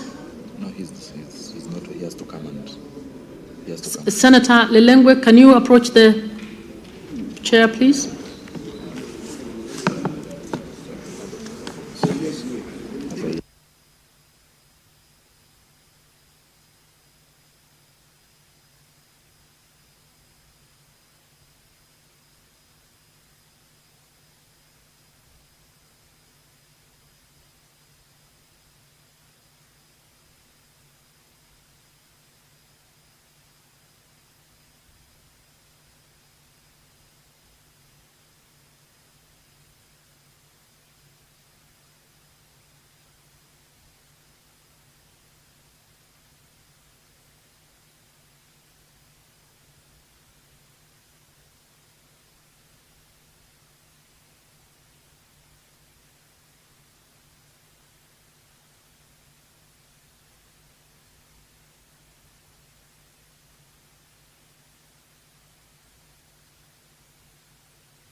Honorable Senators, we now move on division on all clauses.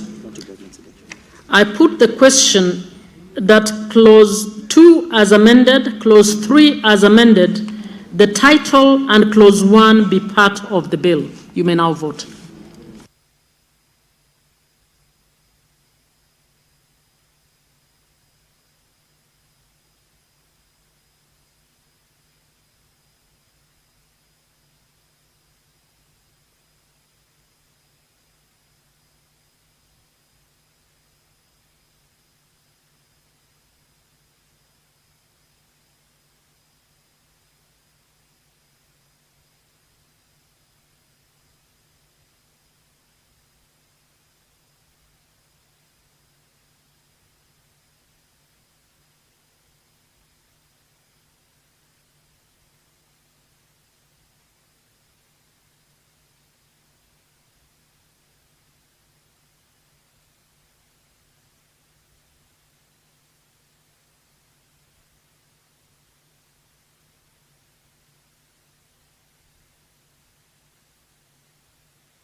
Honorable Senators, I now wish to read the results for that division. The first division, the ayes 25, the nays 0, abstentions 0. The ayes have it. For the second division, the ayes 25, the nays 0, abstentions 0. The ayes have it. Honorable Senators, we will now move to reporting. And I would like to urge all senators to stay put. The remaining processes will not take a lot of time so that we finalize. I will now move on to call the mover on the Cancer Prevention and Control Amendment Bill, National Assembly Bills number 45 of 2022. Senate Majority Leader.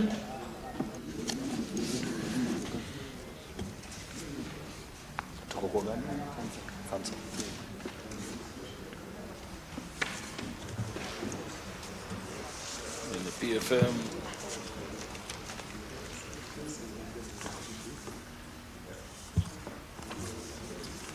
Meteorology wapi ya cancer? Hakuna kwa hizo? Honorable Chairperson, I beg to move that the committee do report to the Senate its consideration of the President's memorandum on the Cancer Prevention and Control Amendment Bill number 45 and its approval of the recommendations on clauses 2, 3, and 4 thereof.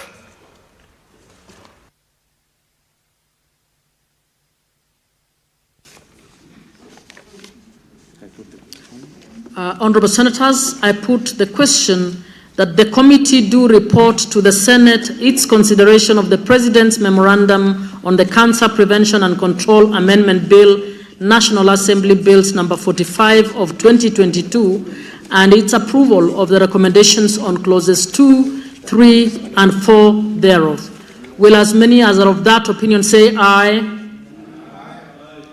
Will as many as are of a contrary opinion say nay? The ayes have it.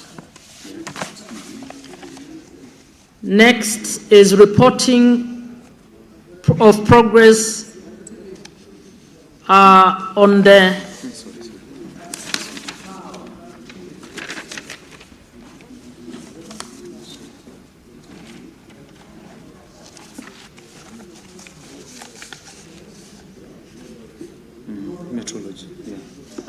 reporting on the Metrology Bill, Senate Bills number 45 of 2023. Mover? Who's the mover?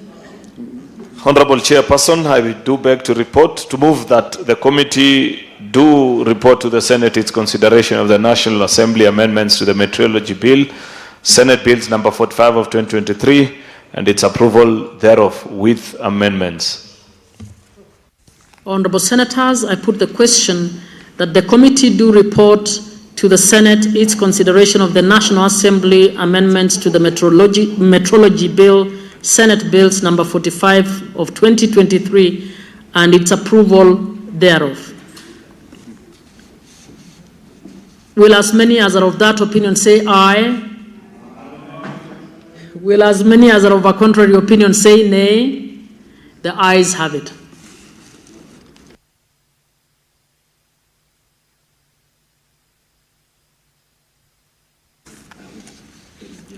We now report on the election offences amendment number 2 bill, Senate Bills number 28 of 2024. Mover?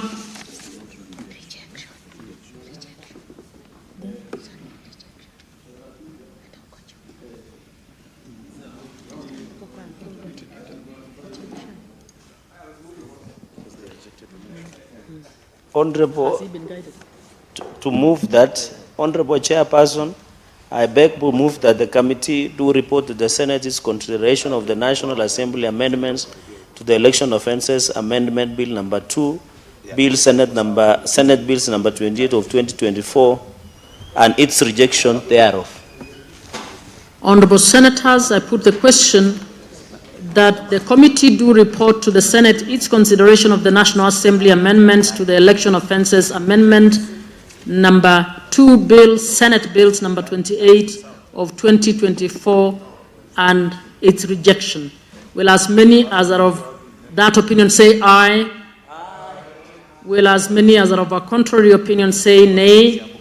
The ayes have it.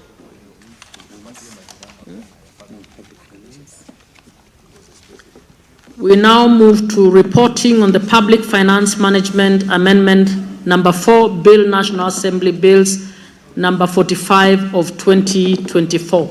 Mover?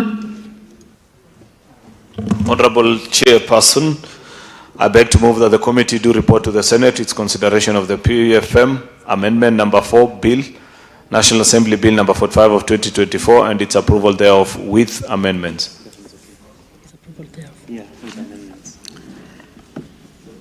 Honorable Senators, I put the question that the committee do report to the Senate its consideration of the Public Finance Management Amendment number 4 Bill, National Assembly Bills number 45 of 2024, and its approval thereof with amendments. Will as many as are of that opinion say aye? Will as many as are of a contrary opinion say nay? The ayes have it.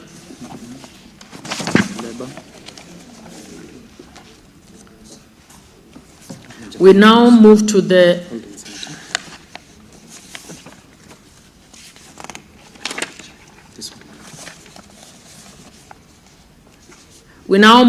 reporting on the top. It's not labor.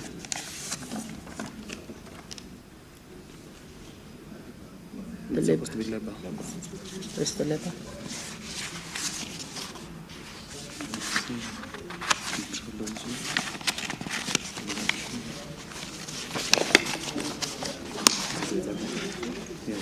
You can use this. Huh?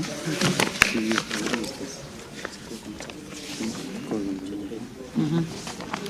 Honorable Senators, we are now reporting on the Labor, Migration and Management number 2, Senate Bills number 42 of 2024. Mover. Honorable Chairperson, I beg to move that the committee do report to the Senate its consideration of the Labor, Migration and Management Bill, Senate Bill number 42 of 2024, and its approval thereof with amendments.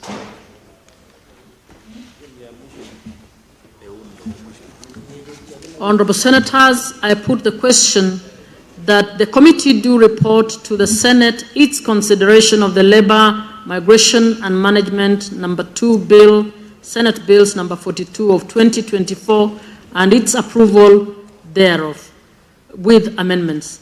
Will as many as are of that opinion say aye? Will as many as are of a contrary opinion say nay? The ayes have it.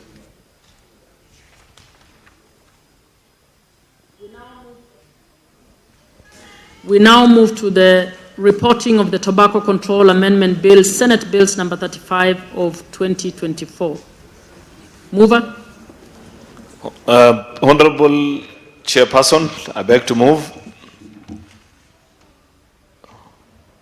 That the committee do report to the Senate its consideration of the Tobacco Control Amendment Bill, Senate Bill number 35 of 2024, and its approval thereof with amendments.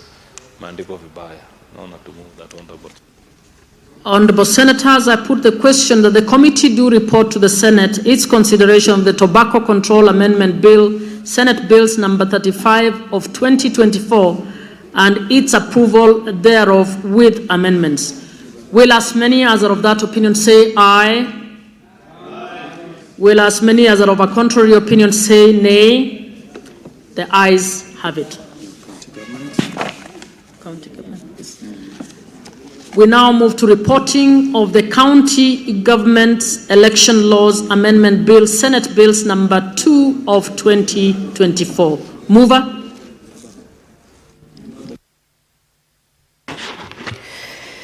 Thank you very much, Chairperson. I beg to move that the committee do report to the Senate its consideration of the County Government's Election Laws Amendment Bill, Senate Bill number 2 of 2024, and its approval thereof with amendments. Honorable Senators, I put the question that the committee do report to the Senate its consideration of the County Amendments Election Laws Amendment Bill, Senate Bills number 2 of 2024, and its approval thereof with amendments. Will as many as are of that opinion say aye? Will as many as are of a contrary opinion say nay? The ayes have it. Honorable Senators, Mr. Speaker. I can go. Yeah, you can go. Tutaletea makaratasi yako.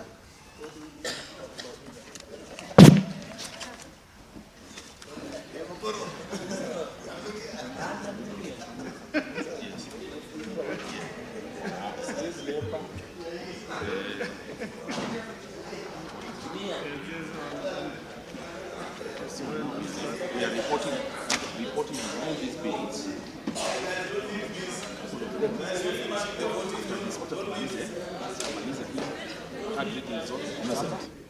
Tukufungua milango pia leo.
Honourable Senators, we are now reporting on the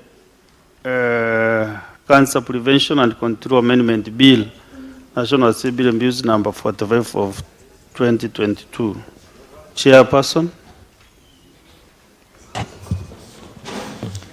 Honorable Speaker, excuse me.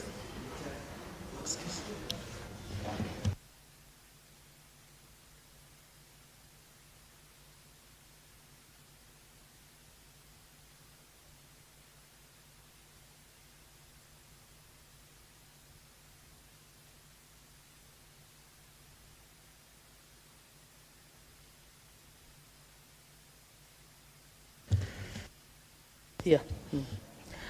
Honorable Speaker, I beg to report that the Committee of the Whole has considered the President's Memorandum on the Cancer Prevention and Control Amendment Bill, National Assembly number 45 of 2022, and approved the recommendation on clauses 2, 3, and 4. Very well. Mover.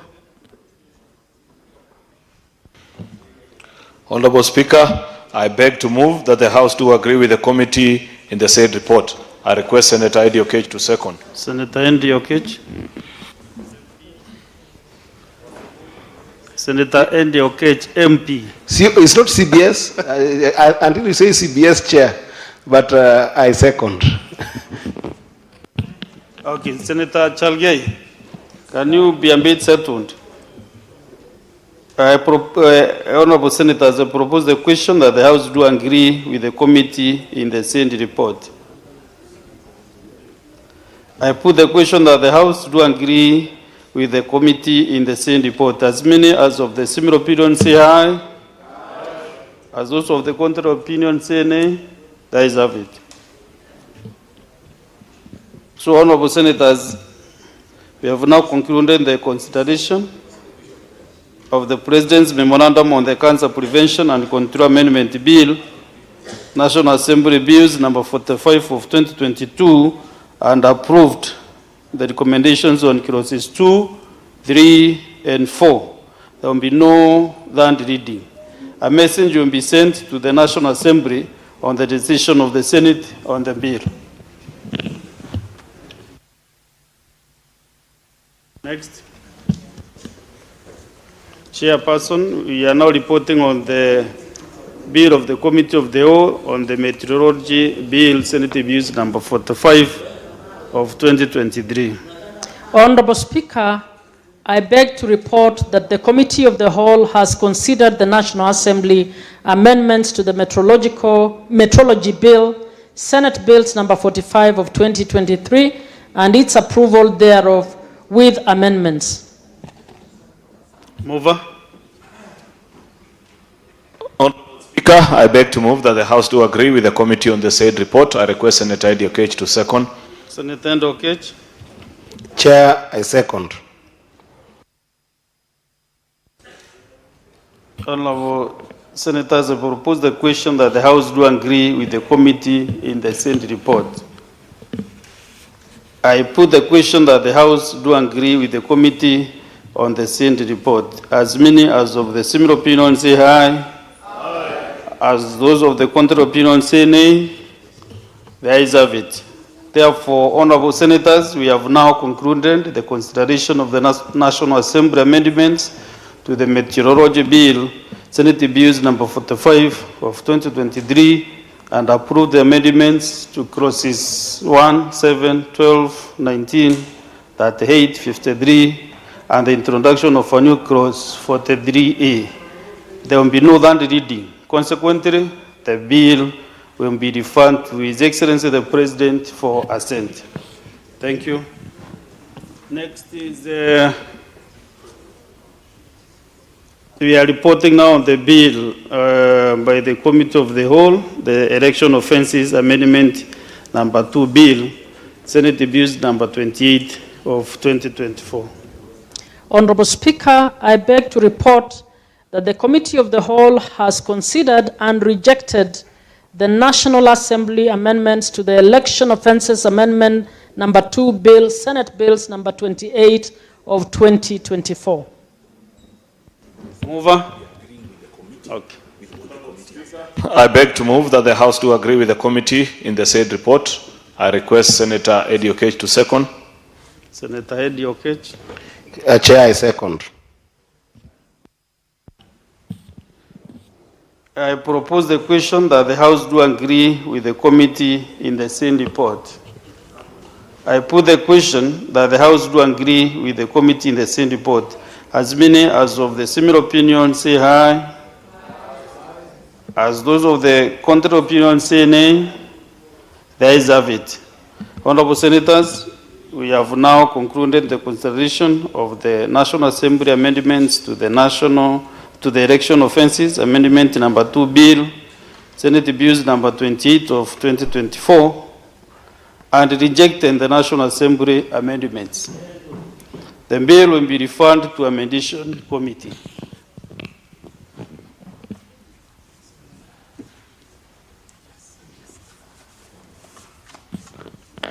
We are now reporting, this is the reporting of the bill by the Committee of the Whole, the Public Finance Management, Amendment number 4 Bill, National Assembly Bills number 45 of 2024. Chairperson.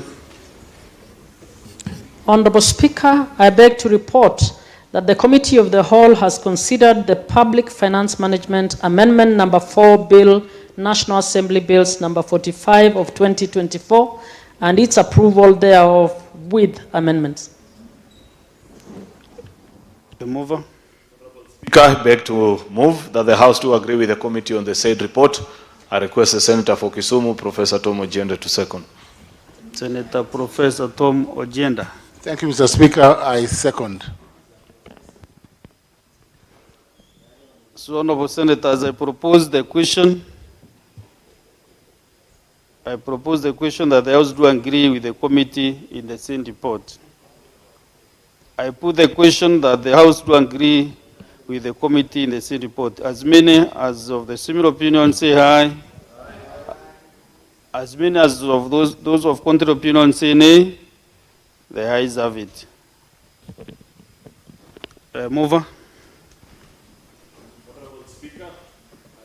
Move that the Public Finance Management Amendment Act, Amendment Bill, National Assembly Bill number 45 of 2024 be now read a third time, sorry. I request Senator Professor Ojienda to second. Professor Ojienda. Mr. Speaker, I second. I propose the question that the Public Finance Management Amendment number 4 Bill, National Assembly Bills number 45 of 2024 be now read at that time. I put the question that the Public Finance Management Amendment number 4 Bill, National Assembly Bills number 45 of 2024 be now read at that time. We are going to the division.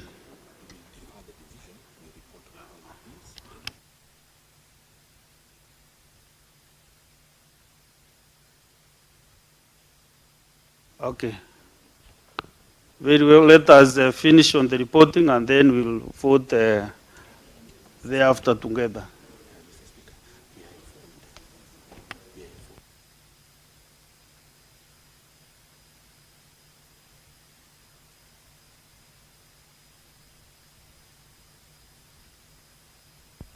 Okay, since we are reporting, we don't need actually the quorum to be present, but therefore now you can open the door and withdraw the bars. But please don't move out. There is a reason why I've done that. I wanted to accommodate more senators who are out there to come in. Please don't go. Ngoja tumalize. Abdul, please.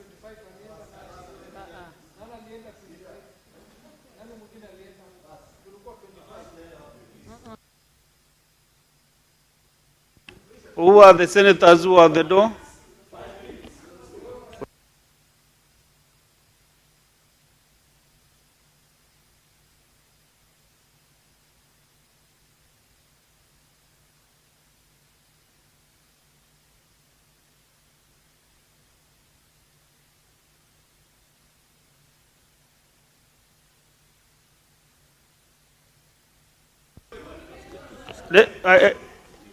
Senator Abdul and Senator Abdul, kindly just give us 5 minutes.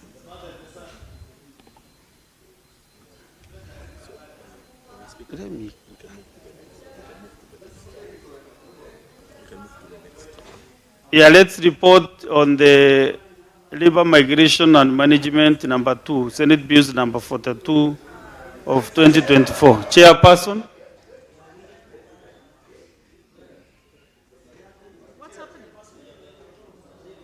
Labor migration.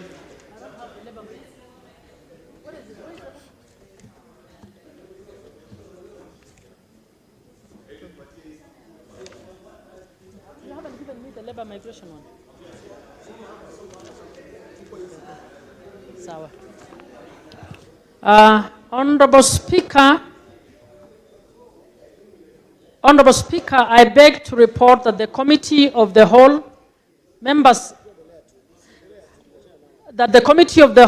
has considered the Labor Migration and Management Bill number 2 Bill, Senate Bills number 42 of 2024, and its approval thereof with amendments.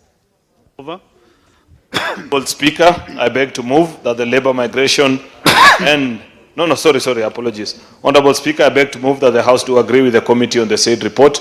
I request Senator Ediokech to second.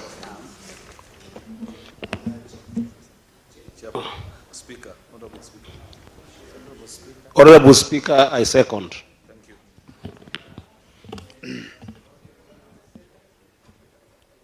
I propose a question that the House do agree with the committee in the Senate report.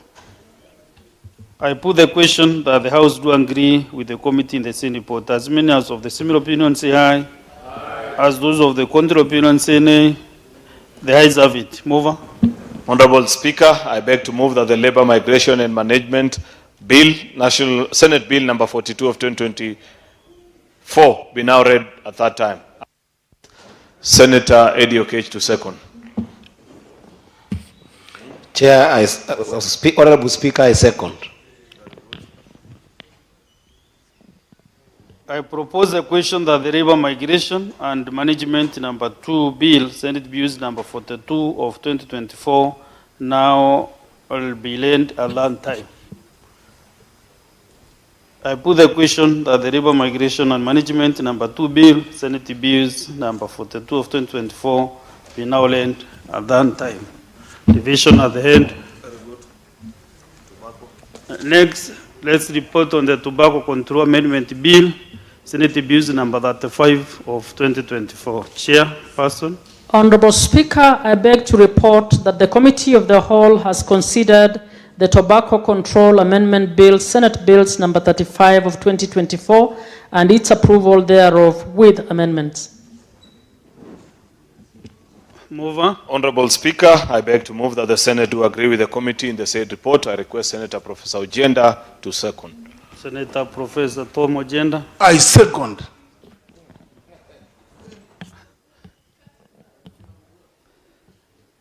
Therefore, I propose a question that the Senate do agree with the committee in the same report. I put the question that the Senate do agree with the committee in the same report. As many as of the similar opinion say aye. Aye. As those of the contrary opinion say nay, the ayes have it. Mover. Honorable Speaker, I beg to move that the Tobacco Control Amendment Bill, Senate Bill number 35 of 2024, be now read at that time. I request Senator Professor Ojenda to second. Honorable Speaker, I second. Senator Professor, you wait to be given the mic by the Speaker. Senator Professor Tom Ojenda. Thank you, Mr. Speaker. Mr. Speaker, I second. I propose the question that the Tobacco Control Amendment Bill, Senate Bills number 35 of 2024, be now read at that time. I put the question that the Tobacco Control Amendment Bill, Senate Bills number 35 of 2024, be now read at that time. Division at the end. This is the last reporting on the County Government's Election Laws Amendment Bill, Senate Bills number 2 of 2024. Chairperson. Honorable Speaker, I beg to report that the Committee of the Whole has considered the County Government's Election Laws Amendment Bill, Senate Bills number 2 of 2024, and its approval thereof with amendments. Very well, mover. Thank you, Speaker. I beg to move that the Senate do agree with the committee on the said report. New proposer, seconder. And I request Senator Beatrice Ogola to second. Senator Beatrice Ogola. Honorable Speaker, I second.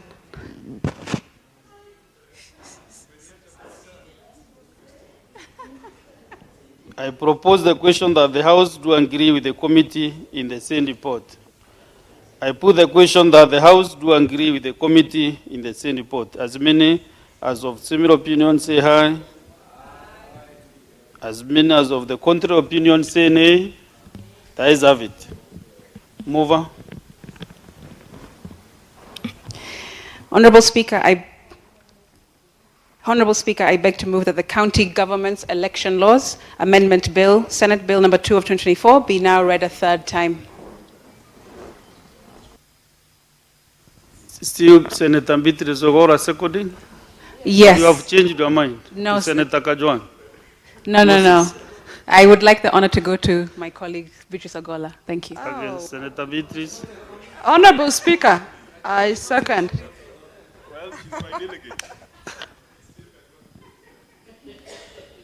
Honorable Senators, I propose the question that the County Government's Election Laws Amendment Bill, Senate Bills number 2 of 2024, be now read at that time. I put the question that the County Government's Election Laws Amendment Bill, Senate Bills number 2 of 2024, be now read at that time. So now, Honorable Senators, we are going to the 4 divisions. So you calling the quorum bill for 1 minute.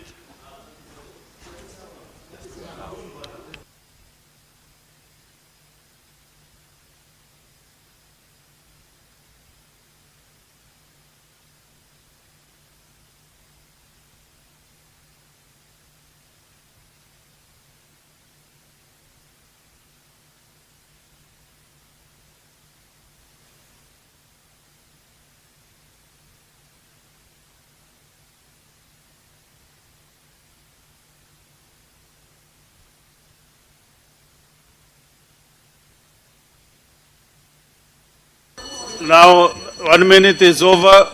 You close the doors and withdraw the bus. Close the doors and no senator should leave the chamber.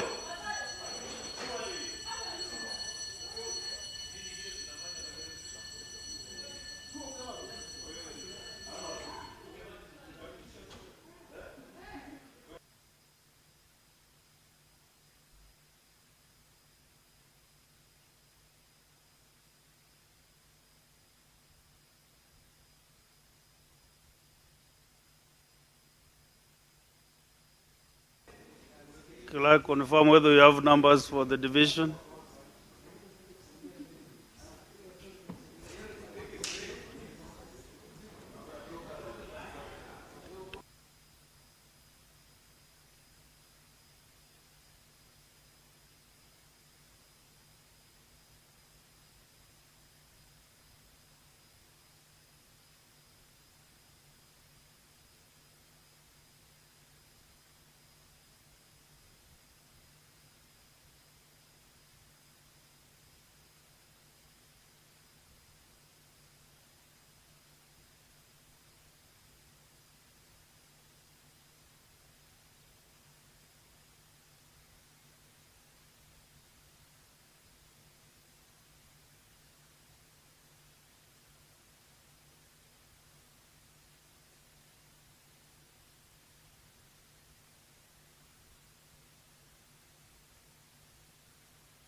Okay.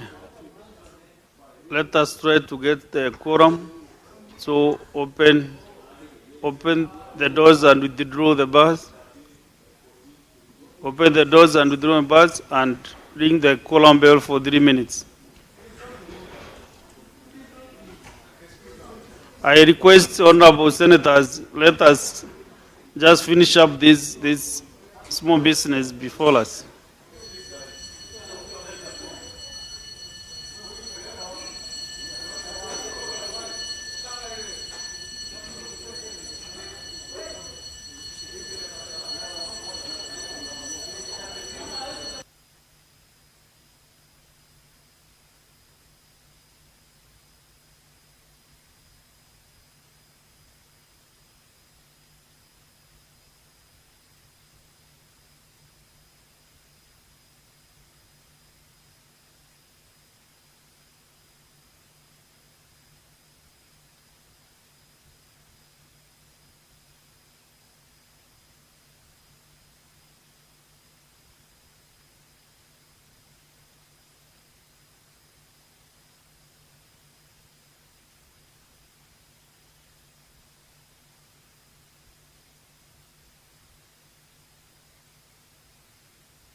Okay, Sergeant at arms, now close the doors and draw the bars.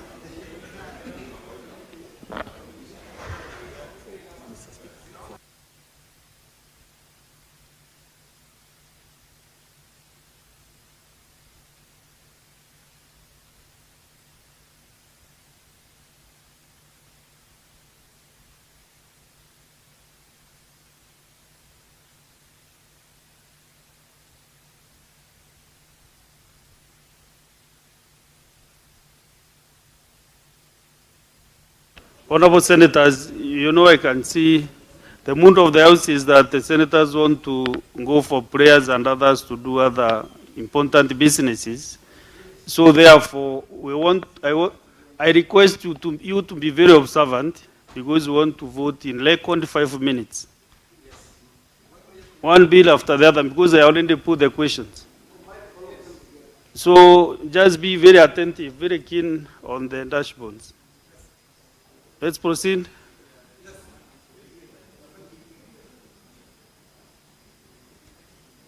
We start with the Public Finance Management Amendment number 4 bill, National Assembly Bills number 45 of 2024. Proceed and vote.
Senator Andy.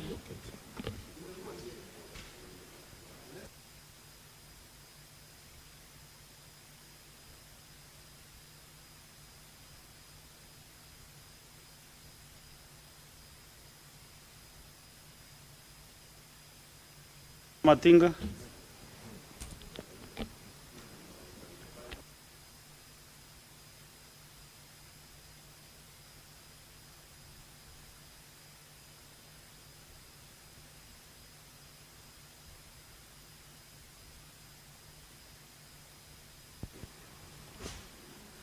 Sergeant at arms, there is a bit of confusion, so kindly withdraw all the unattended cards.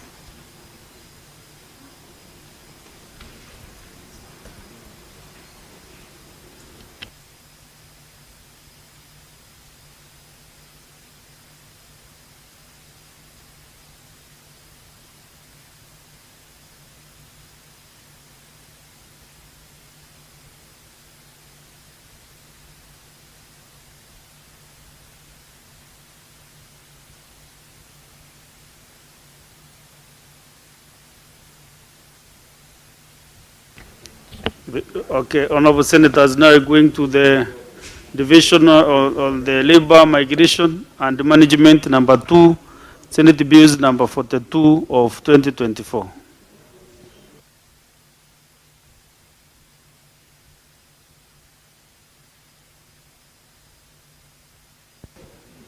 Vote, Senators, be very attentive and vote.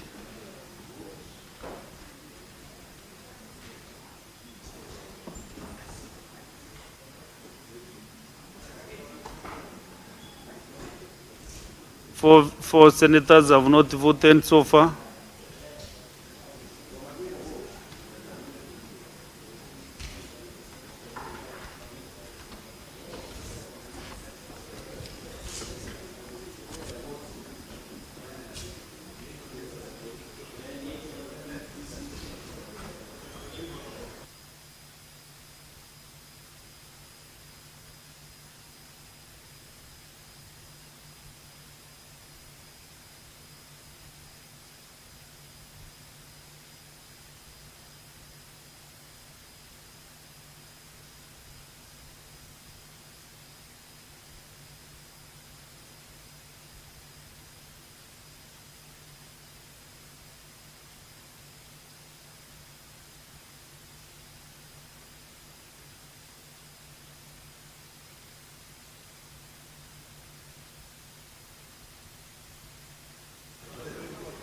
Do we go to the next division?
We are now on the division on the Tobacco Control Amendment Bill, Senate Bills number 35 of 2024.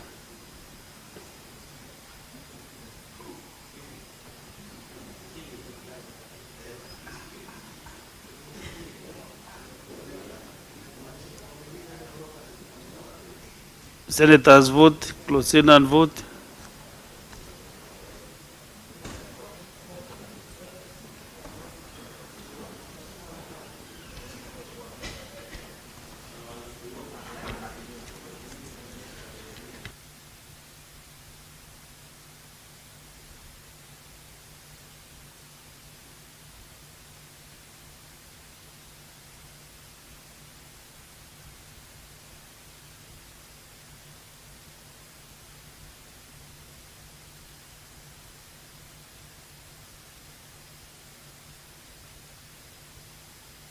Senators who have not voted. And a check, confirm.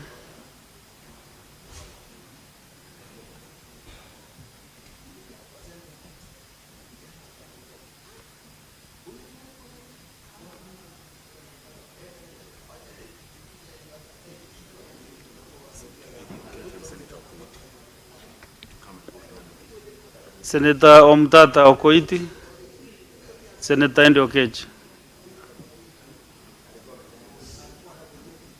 Approach the table and vote manually.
This is now the last division on the County Government's Election Laws Amendment Bill, Senate Bills number 2 of 2024.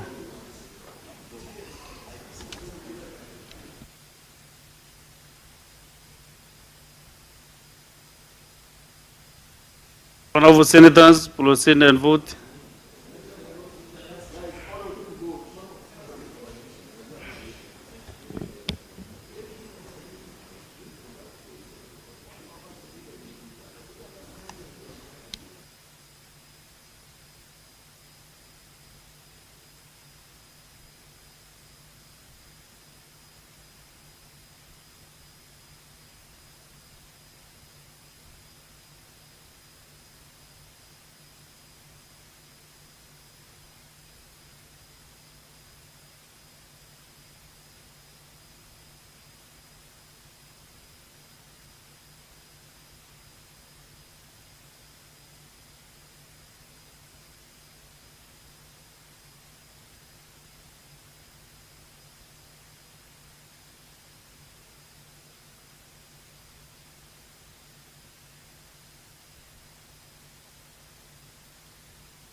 Honorable Senators, these are the results of the division at the third reading.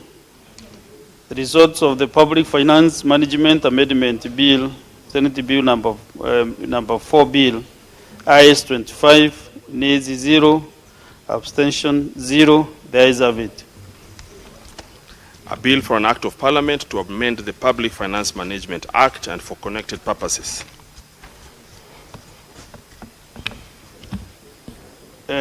Results for the river migration and management number 2 bill, Senate Bills number 42 of 2024. Ayes 25, nays 0, abstention 0, the ayes have it. A bill for an act of parliament to provide for the regulation of private employment agencies and the recruitment of workers within and outside Kenya, safeguard the rights of welfare of job seekers and migrant workers and for connected purposes. Next is the Tobacco Control Amendment Bill, Senate Bills number 35 of 2024. Ayes 25, nays 0, abstention 0, the ayes have it. A bill for an act of parliament to amend the Tobacco Control Act to regulate electronic nicotine delivery systems, including electronic cigarettes and related products and for connected purposes. The last but not the least, the County Government Election Laws Amendment Bill, Senate Bills number 2 of 2024. Ayes 25, nays 0. On the senators, are you reasoning at the results? Nays, abstention 0, the ayes have it. A bill for an act of parliament to amend the Elections Act and the County Governments Act to provide for nomination of members of County Assembly to represent marginalized groups and for connected purposes. Now, Sergeant Anthams, you can withdraw, open the doors and withdraw the bars. And thank you, Senators, for your patience this afternoon. We have really done quite some considerable job this afternoon. Thank you very much indeed.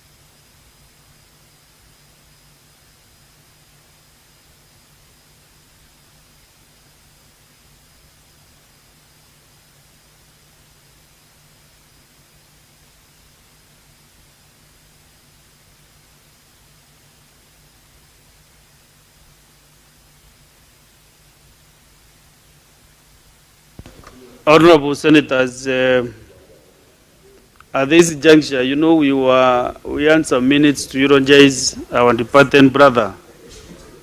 Therefore, if you can refresh your request, then I can be able to know who is interested to pass the condolences. Senator Nderitu John Kinyua.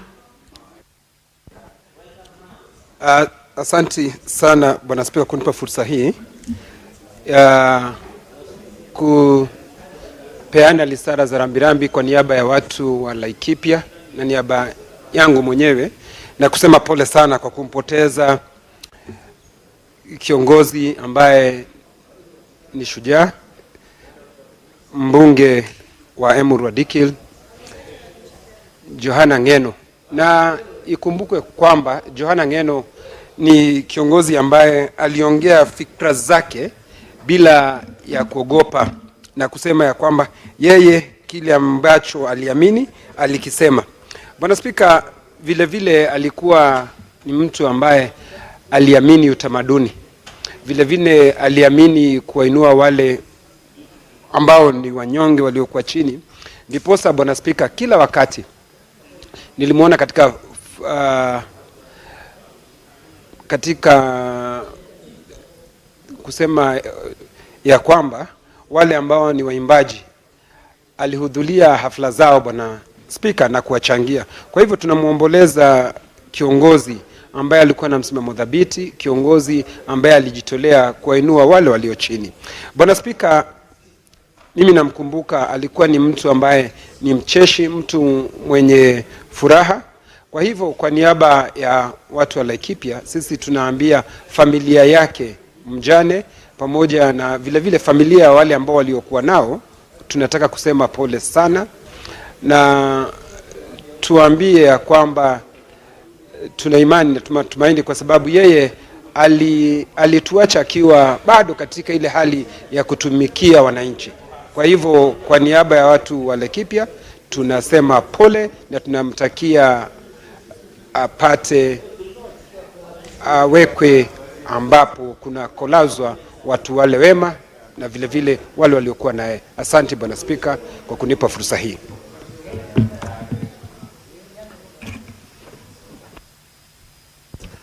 Next is Senator Kajwang Moses Otieno. Yes. Mr. Speaker, I rise with immense grief and sorrow to eulogize and to convey my condolences to the family of our departed colleague, the Honorable Johana Ngeno, and the 5 others who also perished with him in that drastic helicopter crash. Mr. Speaker, it's easy to talk about Honorable Johana Ngeno and forget about the 5 others. And I'd like to convey my condolences to them, their families, and their loved ones, and pray that God will comfort them during this moment. What happened to Honorable Ngeno and his entourage could happen to any of us, Mr. Speaker. The captain or the pilot of that helicopter, Captain George Were, is a man that is known to many of us. He has flown some of us. The vessel that went down, Mr. Speaker, because in this country, you don't have too many helicopters. In fact, in that space, the helicopters are almost like matatus, because if you are not endowed to own one, then you have to rent one. So the helicopters are just like Ubers, and you don't choose who's going to drive you. And so pilot George Were has piloted some of us, that particular vessel. We have used it previously, and it could happen to anybody. Mr. Speaker, the Honorable Johana Ngeno was my personal friend. When I came to Senate in 2015, it was the 11th Parliament. You do recall, Mr. Speaker, I believe you are sitting in the other house. The Honorable Johana Ngeno at that time was still a bachelor. And when I came, he offered to show me around Parliament. He went beyond showing me the corridors of Parliament. He took me to Kilimani and several other places and tried to give me an orientation in the city. Mr. Speaker, I was very happy when he got married in 2018 because it slowed him down. He went under the radar a little bit. He went back to school. And so, Mr. Speaker, I want to pray that the young family left behind, the children, that God will hold their hands. At the end of the day, all that we do is vanity. At the end of the day, we must ask ourselves, what will our children say on that fateful day if we were to expire suddenly like the Honorable Johana Ngeno? He definitely did his stuff in the right manner because the whole nation is in consensus that he was a good leader, he was a good man, he was a good husband and a good father. May the Lord comfort the family and the rest of the victims of that crash, and may we reflect on that so that when we pass laws, let it not be for our personal good, let it be for the good of our children, for the children of our children, let it be a fit inheritance for the next generation. Thank you, Mr. Speaker. Very well. Next is Senator Kenyuri Hesse, Anyeni. Thank you, Mr. Speaker. I also wish to convey my condolences to the people of Narok County, Emurua Dikri, and the family of the late Johana Ngeno. In Johana, they lost a compassionate and straightforward speaking leader. And Mr. Speaker, I had a short interaction for the time I have been in Parliament, and he was a kind of a legislator whom you really would want to emulate. He would defend the interests of his people without looking at which side of the political divide he stood. Mr. Speaker, I also wish to send my condolences to the family of Nixon Kosgei. Nixon was a personal friend. If I recount the moments he captured during my mom's retirement ceremony, I just feel so sorry that we had to lose him at such a time. The same to Carlos, he's a colleague previously in my workstation. So these were people who are well known to me, and I really feel sorry that we lost them in this manner. May their souls rest in eternal peace. But one thing to note, the late Ngeno surrounded himself with young people to an extent that he trusted them with his photography, movements, and very many other aspects around his leadership. That's one thing we need to emulate, because when young people are given a platform, they surely can show what they are able to offer. And you see, they died in the line of duty. So, Mr. Speaker, let their soul rest in peace. And during this time of heavy rainfall, let our aviation industry really give proper advice so that we don't suffer whatever loss we have suffered anytime soon, Mr. Speaker. Thank you. Senator Montent Mbete. Thank you, Mr. Speaker. I also join you and my colleagues in eulogizing our colleague, the late Honorable Ngong. Mr. Speaker, the late Honorable Ngong was a great man. He's died a warrior in this country, a person who was always fighting for his people, and for sure, for even all the Kenyans who came to know about him, they came to know about him because of the way he was fighting for his people. So we've lost a warrior, we've lost a great leader, and to his young family, I want to send my sincere condolences. Mr. Speaker, death is very painful. Having lost my husband 1 year ago tomorrow, I can only imagine what that family is going through. And what we can do for now is just pray for them to be comforted, and also pray for the other souls which also perished in that crash. Mr. Speaker, allow me also to send my condolences to the pilot of that flight, the late Colonel retired Captain Were. Captain Were was well known to me. He's a person I've flown with many times on the same chopper which crashed. And I can only say that Captain Were was a very, very experienced pilot. Really, death, when it comes calling, no one and nothing can stop it. To the family of Captain Were, may God comfort you. May God be with you during these hard times. And what we can say, we are going to pray for them, and we are going to be with them at this very difficult time. Thank you. Senator Mudigi Alexander. Asante Bwana Spika kwa kunipa nafasi niweze kuchangia mjadala inaendelea kwa wale walipata ajali ya ndege. Mmoja ni Mheshimiwa Ngeno. Tulikuwa fanya kazi na yeye, na pia na wale wengine watano yangu nikiwa Senator wa Embu County, na familia yangu na watu wa Embu County. Wote tunasema ni pole kwa Mheshimiwa na wale wengine.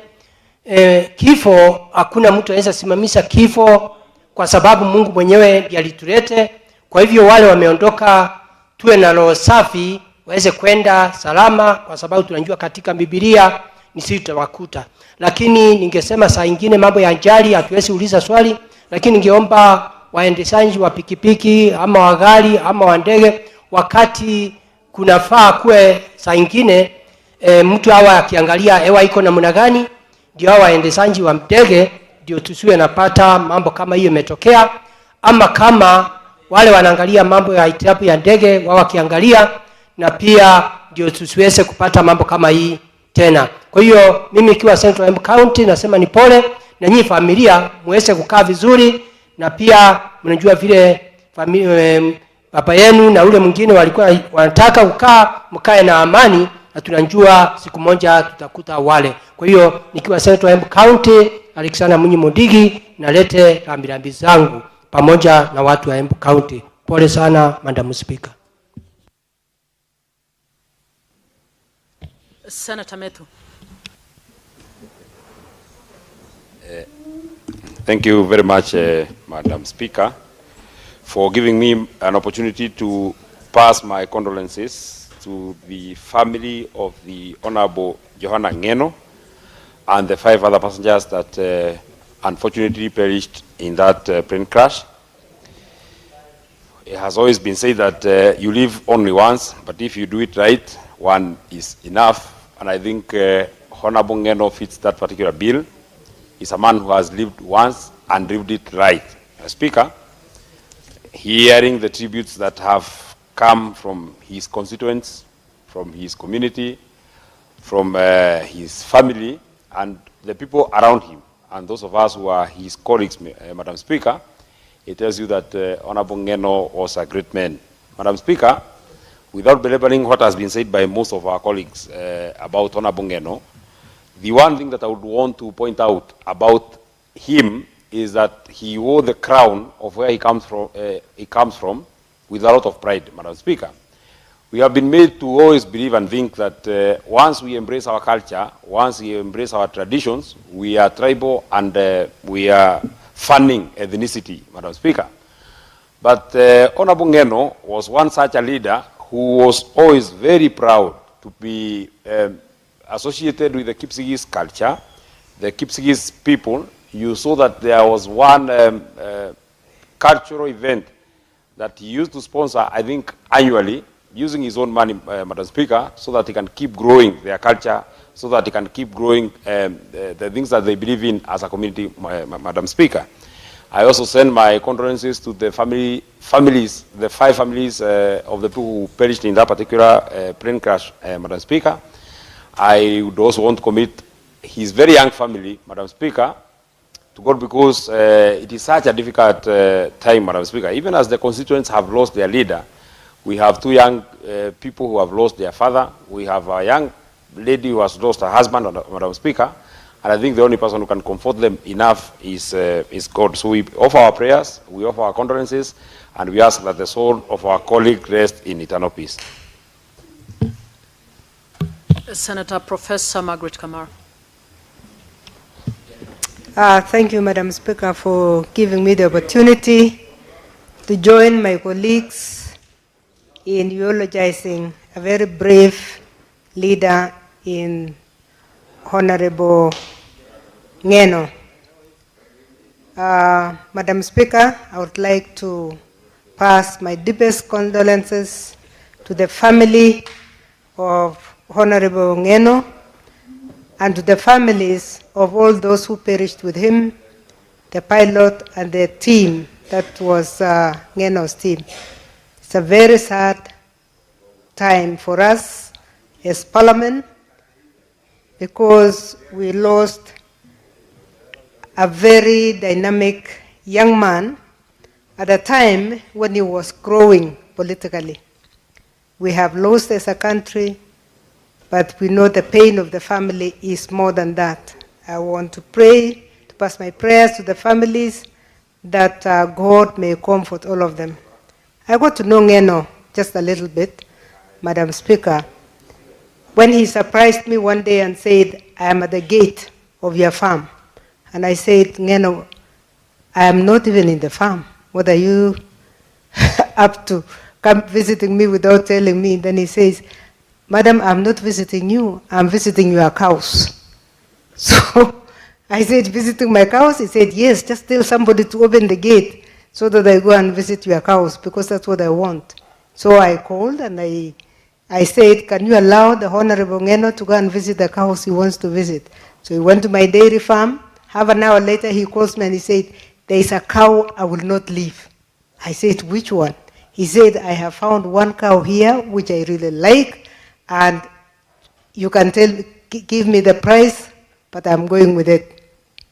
And that was the story between me and Ngeno. He got a cow. He said, you know, I'm starting my family, and I want a cow that gives milk, because the herd that I have is large, but we don't have we don't have animals. That's the man I know. and a very kind-hearted person, very warm person, very welcoming person, full of humor, but he was a rising star. May the Lord rest him in eternal peace, and we pray that the family is comforted, the young family is comforted, and they grow with the cover of God. Thank you. Senator Murgor. Thank you very much, Madam Speaker. Madam Speaker, I would like to add my voice to those of my colleagues, expressing that Honorable Ngeno is a person that has touched many lives, especially the young ones. And his influence has gone across regions, across cultures, across ages and set groups, such that he was a very fitting person with the young people. He has gone cross-cultural and especially fitting into many cultures. He has come to Pokot many times and danced Pokot style, and has even brought young people from his constituency to dance with Pokot young people. And they fitted in very well. And he was such a charm to them all. And then he has uplifted artists, young people in music and culture, such that some of them have actually been economically empowered by Ngeno himself and his friends that he took to places to uplift young people economically, those artists and cultural practitioners.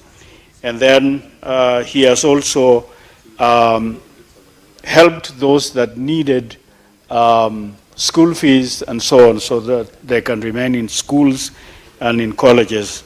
And so I say, send my condolences from myself and my family and West Pokot to Ngeno and those 5 others that perished with him. May the good Lord rest their souls in eternal peace. Thank you. Senator Beatrice Ogola. Madam Speaker, I thank you for giving me this chance to add my voice to the cries of all the Kenyans, to the cries of the constituents of our brother, our fallen colleague, Honorable Ngeno, and to all the other 5 members that lost their lives in the tragic accident that befell this country just few days ago. Madam Speaker, Mheshimiwa Ngeno was somebody who fought for social justice. You could see that he stood with his constituents in all the challenges that befell them. And Madam Speaker, that is the requirement that all Kenyans look forward to get from all their representatives. Madam Speaker, this is a man that had no boundaries in the service that he gave to Kenyans. You can see that he flew all the way to support the artist. And Madam Speaker, while coming back, Madam Speaker, we looked at a man that was enthusiastic, and you could see that he was probably looking forward to getting to another event to serve other Kenyans. As we condole with his family, which we see as a very young family, we saw a young lady with young children, Madam Speaker. We know that the Lord gives and the Lord takes away, and the Lord will protect and look after them. But along with Mheshimiwa, Madam Speaker, we also condole with the families who lost their loved ones. Madam Speaker, the life of this young teacher touched my heart. He was called Carlos. That was a young man, and we all saw the mother being interviewed. And we saw a mother who was looking forward to security from their son. And this is a man that had gotten recently unemployment and was looking forward to improving not only his life, but the life of his family. Along with the cameraman, along with the pilot, Madam Speaker, I'm reminded of what befell my constituency, in the constituency in 2020. In 2012, Madam Speaker, when we lost the late Joshua Roa Jode with the Saitoti, Madam Speaker, it's some. Give her 1 minute to finish. Please wind in 1 minute. I thank you. I thank you, Madam Speaker. As we condole with this family, we encourage all Kenyans to feel as one, especially at this time as we bid farewell to the fallen heroes. Thank you, Madam Speaker. Senator Wakwabubi. Thank you, Madam Speaker, for the opportunity. Allow me to join the rest of the senators in mourning the fallen heroes. That is Honorable Ngeno and the 5 staffs who are on board with him in the plane crash. I used to admire this name, Emurua Dikir, just because it was making headlines sometimes back. And I got interested to know who was this man pushing this constituency to the limelight. And I came to discover a gentleman called Honorable Ngeno, alias Ngong. I want to join the rest in embracing the attributes that were exhibited by Honorable Ngeno in his line of duty. One, we realized that he was a great lands rights advocate, a champion of development, a unifier, a cultural champion, just following the task that he had come from in bridging communities in Entebbe. So to me, he was such an epitome of servant leadership, and these are the attributes that we as leaders need to emulate. That he was a people-centered kind of leader, and he had grassroots focus for his people all the time. He was also a principled and resilient leader, and I also want to echo his support for the young generation. Madam Speaker, I beg for your protection from Senator Mofaya. Senator a minute, Mofaya, please. Don't interfere with the. Thank you for that protection. So I want us to embrace his support and also emulate the idea of embracing the young generation. Let us learn to support their innovations and even support their industry, following what has been talked about Mheshimiwa Ngeno.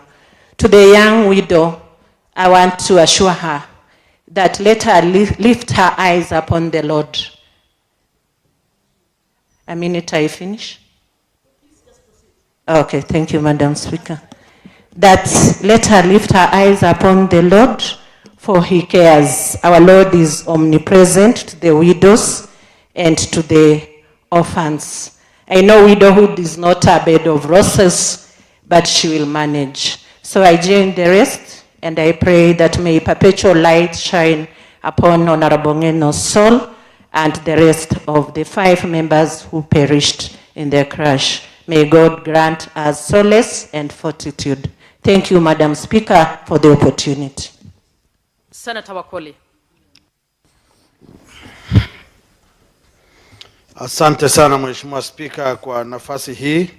tuweze kupeana pole na rambirambi kwa familia ya mbunge Johana na rubani wa ndege hiyo na wenzio waliokuwa katika ndege hiyo. Ni jambo la kusikitisha kupoteza mbunge ambaye alikuwa amejitolea muhanga kutetea watu wa jamii yake, wapiga kura wa eneo bunge lake, na kutetea hadhi ya binadamu katika nchi ya Kenya. Yeye vile vile ameweza kutupa moyo na ari ya kutetea haki zetu kama Wakenya, na ndivyo kama jumba la Senate lazima vile vile tujiunge na mbinu na tabia na hulka za mheshimiwa marehemu kutetea hadhi ya Wakenya katika gatuzi letu.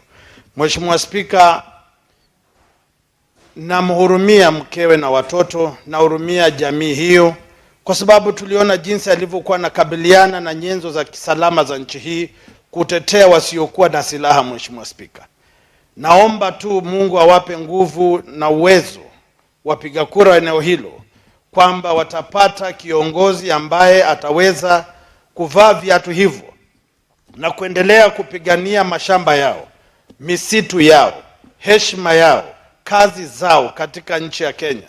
Kwa sababu pasipo kiongozi mwenye msimamo kama Johana, bila shaka nchi huyumba na jamii usambaratika. Nawatakia kila laheri familia, Mungu awape nguvu. Nawatakia wapiga kura eneo hilo, Mungu awape ukakamavu wa kukubali kwamba yeye ndiye utoa na yeye ndiye upeana, na vile vile mrengo wa Kenya Kwanza kwa kumpoteza kijana shupavu ambaye alikuwa anaongoza na nyota yake ilikuwa imeng'aa, na Mungu apokee nafsi zao katika makao yake kule mbinguni. Asante sana Johana, tutakutana baadaye. Asante Mheshimiwa Spika. Senator Thangwa.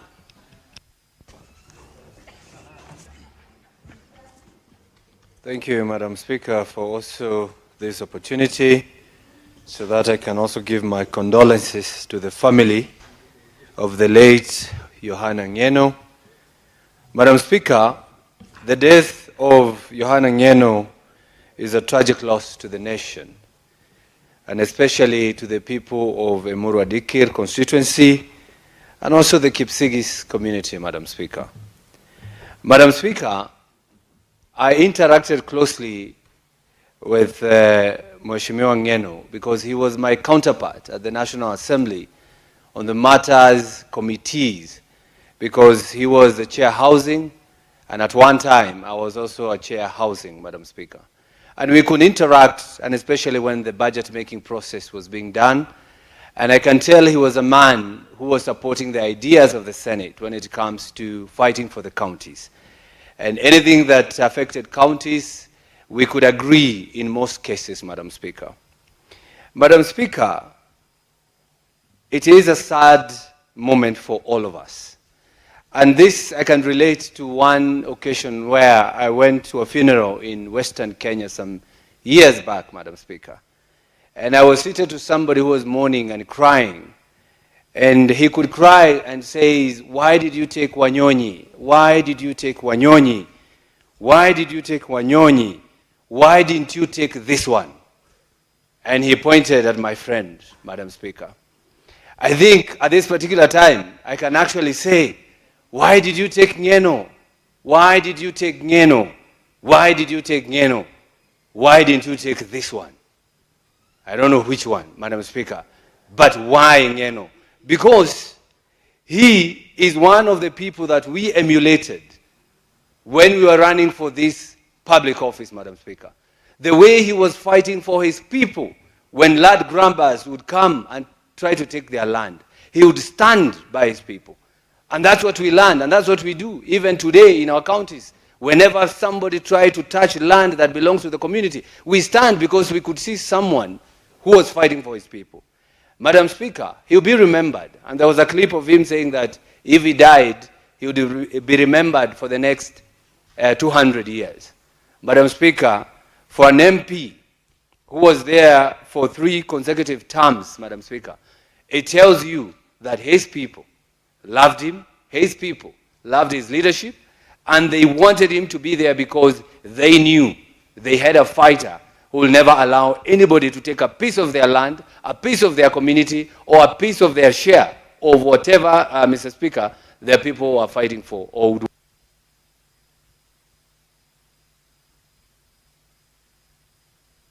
Senator Mungatana. Thank you, Mr. Speaker, Madam Speaker. Madam Speaker, the Honorable Johana Ngeno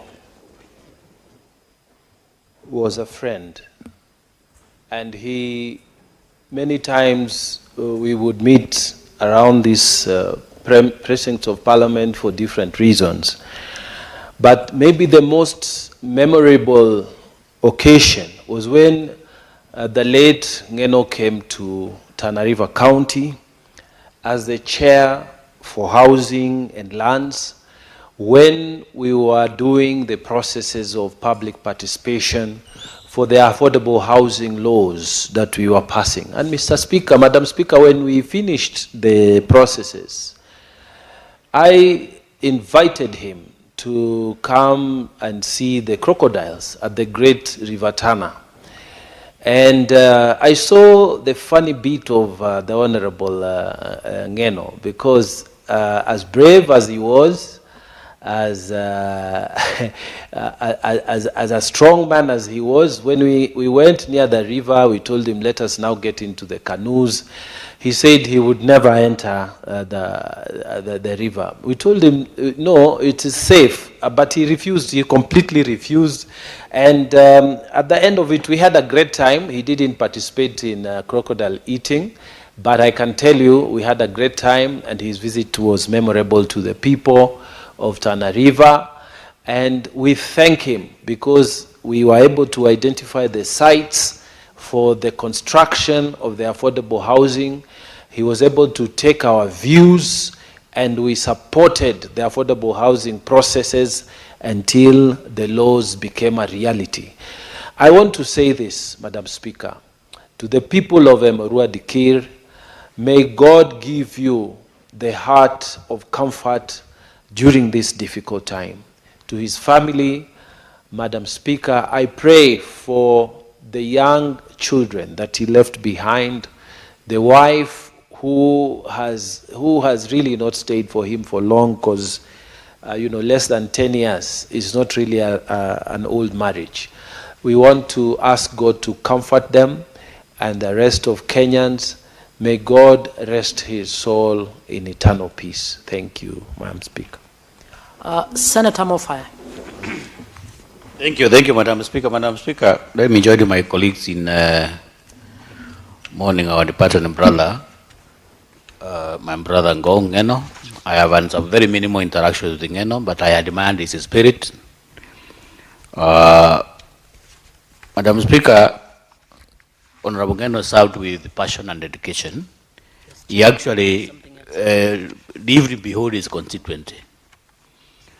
He had a big, very good name for himself for the last 2-3 terms that he has been in Parliament. Was this gentleman who was known across Rift Valley, across Kenya. I picked his passion for representation, especially when he was trying to fight for the rights of his people in Narok. And I captured some very positive attributes to his lifestyle. Madam Speaker, I think the spirit that we're in Ngeno can be easily be found in me. That is why he was a friend from diaspora through my own way of thinking. And it's very sad, Madam Speaker, that we have lost such an industrious young person who had just put up his house in place. And as a country, I'm actually reflecting on his sentiments, that once he dies, maybe Kenyans would remember him for 200 years. Actually, it's not even 200 years, it's more than 200 years, because what he has built for the last 15 years as he has been in Parliament is not something that one would just dismiss. So, Madam Speaker, as a member of Tharaka County, I want to express my deep apologies to the family, to the young family, and the people of his constituency and the entire nation as a whole. Let its soul rest in peace until we meet again, but not very soon. Senator Tobiko.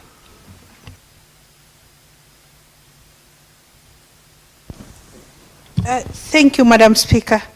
Madam Speaker, let me also take this opportunity to register my very sincere condolences to the family of our fallen colleague, Honorable Ngeno. Madam Speaker, it's a very sad moment for the entire country. Madam Speaker, Honorable Ngeno, we joined to Parliament together in 2013. We have been in this place for now the 3 terms together. Madam Speaker, he used to call me Paker. I don't know what that meant in the Kalenjin language. What I know, Madam Speaker, is that he was a very good man. A man who defended his people, he defended his position with passion, and he stood for what was right, Madam Speaker. Madam Speaker, I really admired that about him. The fact that, Madam Speaker, it did not matter who was in the helm of the nation, Honorable Ngeno will fight for what is just and what he believed was the rights of his people. Madam Speaker, I also sincerely register my condolences for the other families of the young people who are with the Honorable Ngeno, Madam Speaker. It is the ultimate sacrifice that of friendship and of companionship that people do give to leaders. Madam Speaker, this makes me to appreciate those who work every day with me and with other leaders in our pursuit of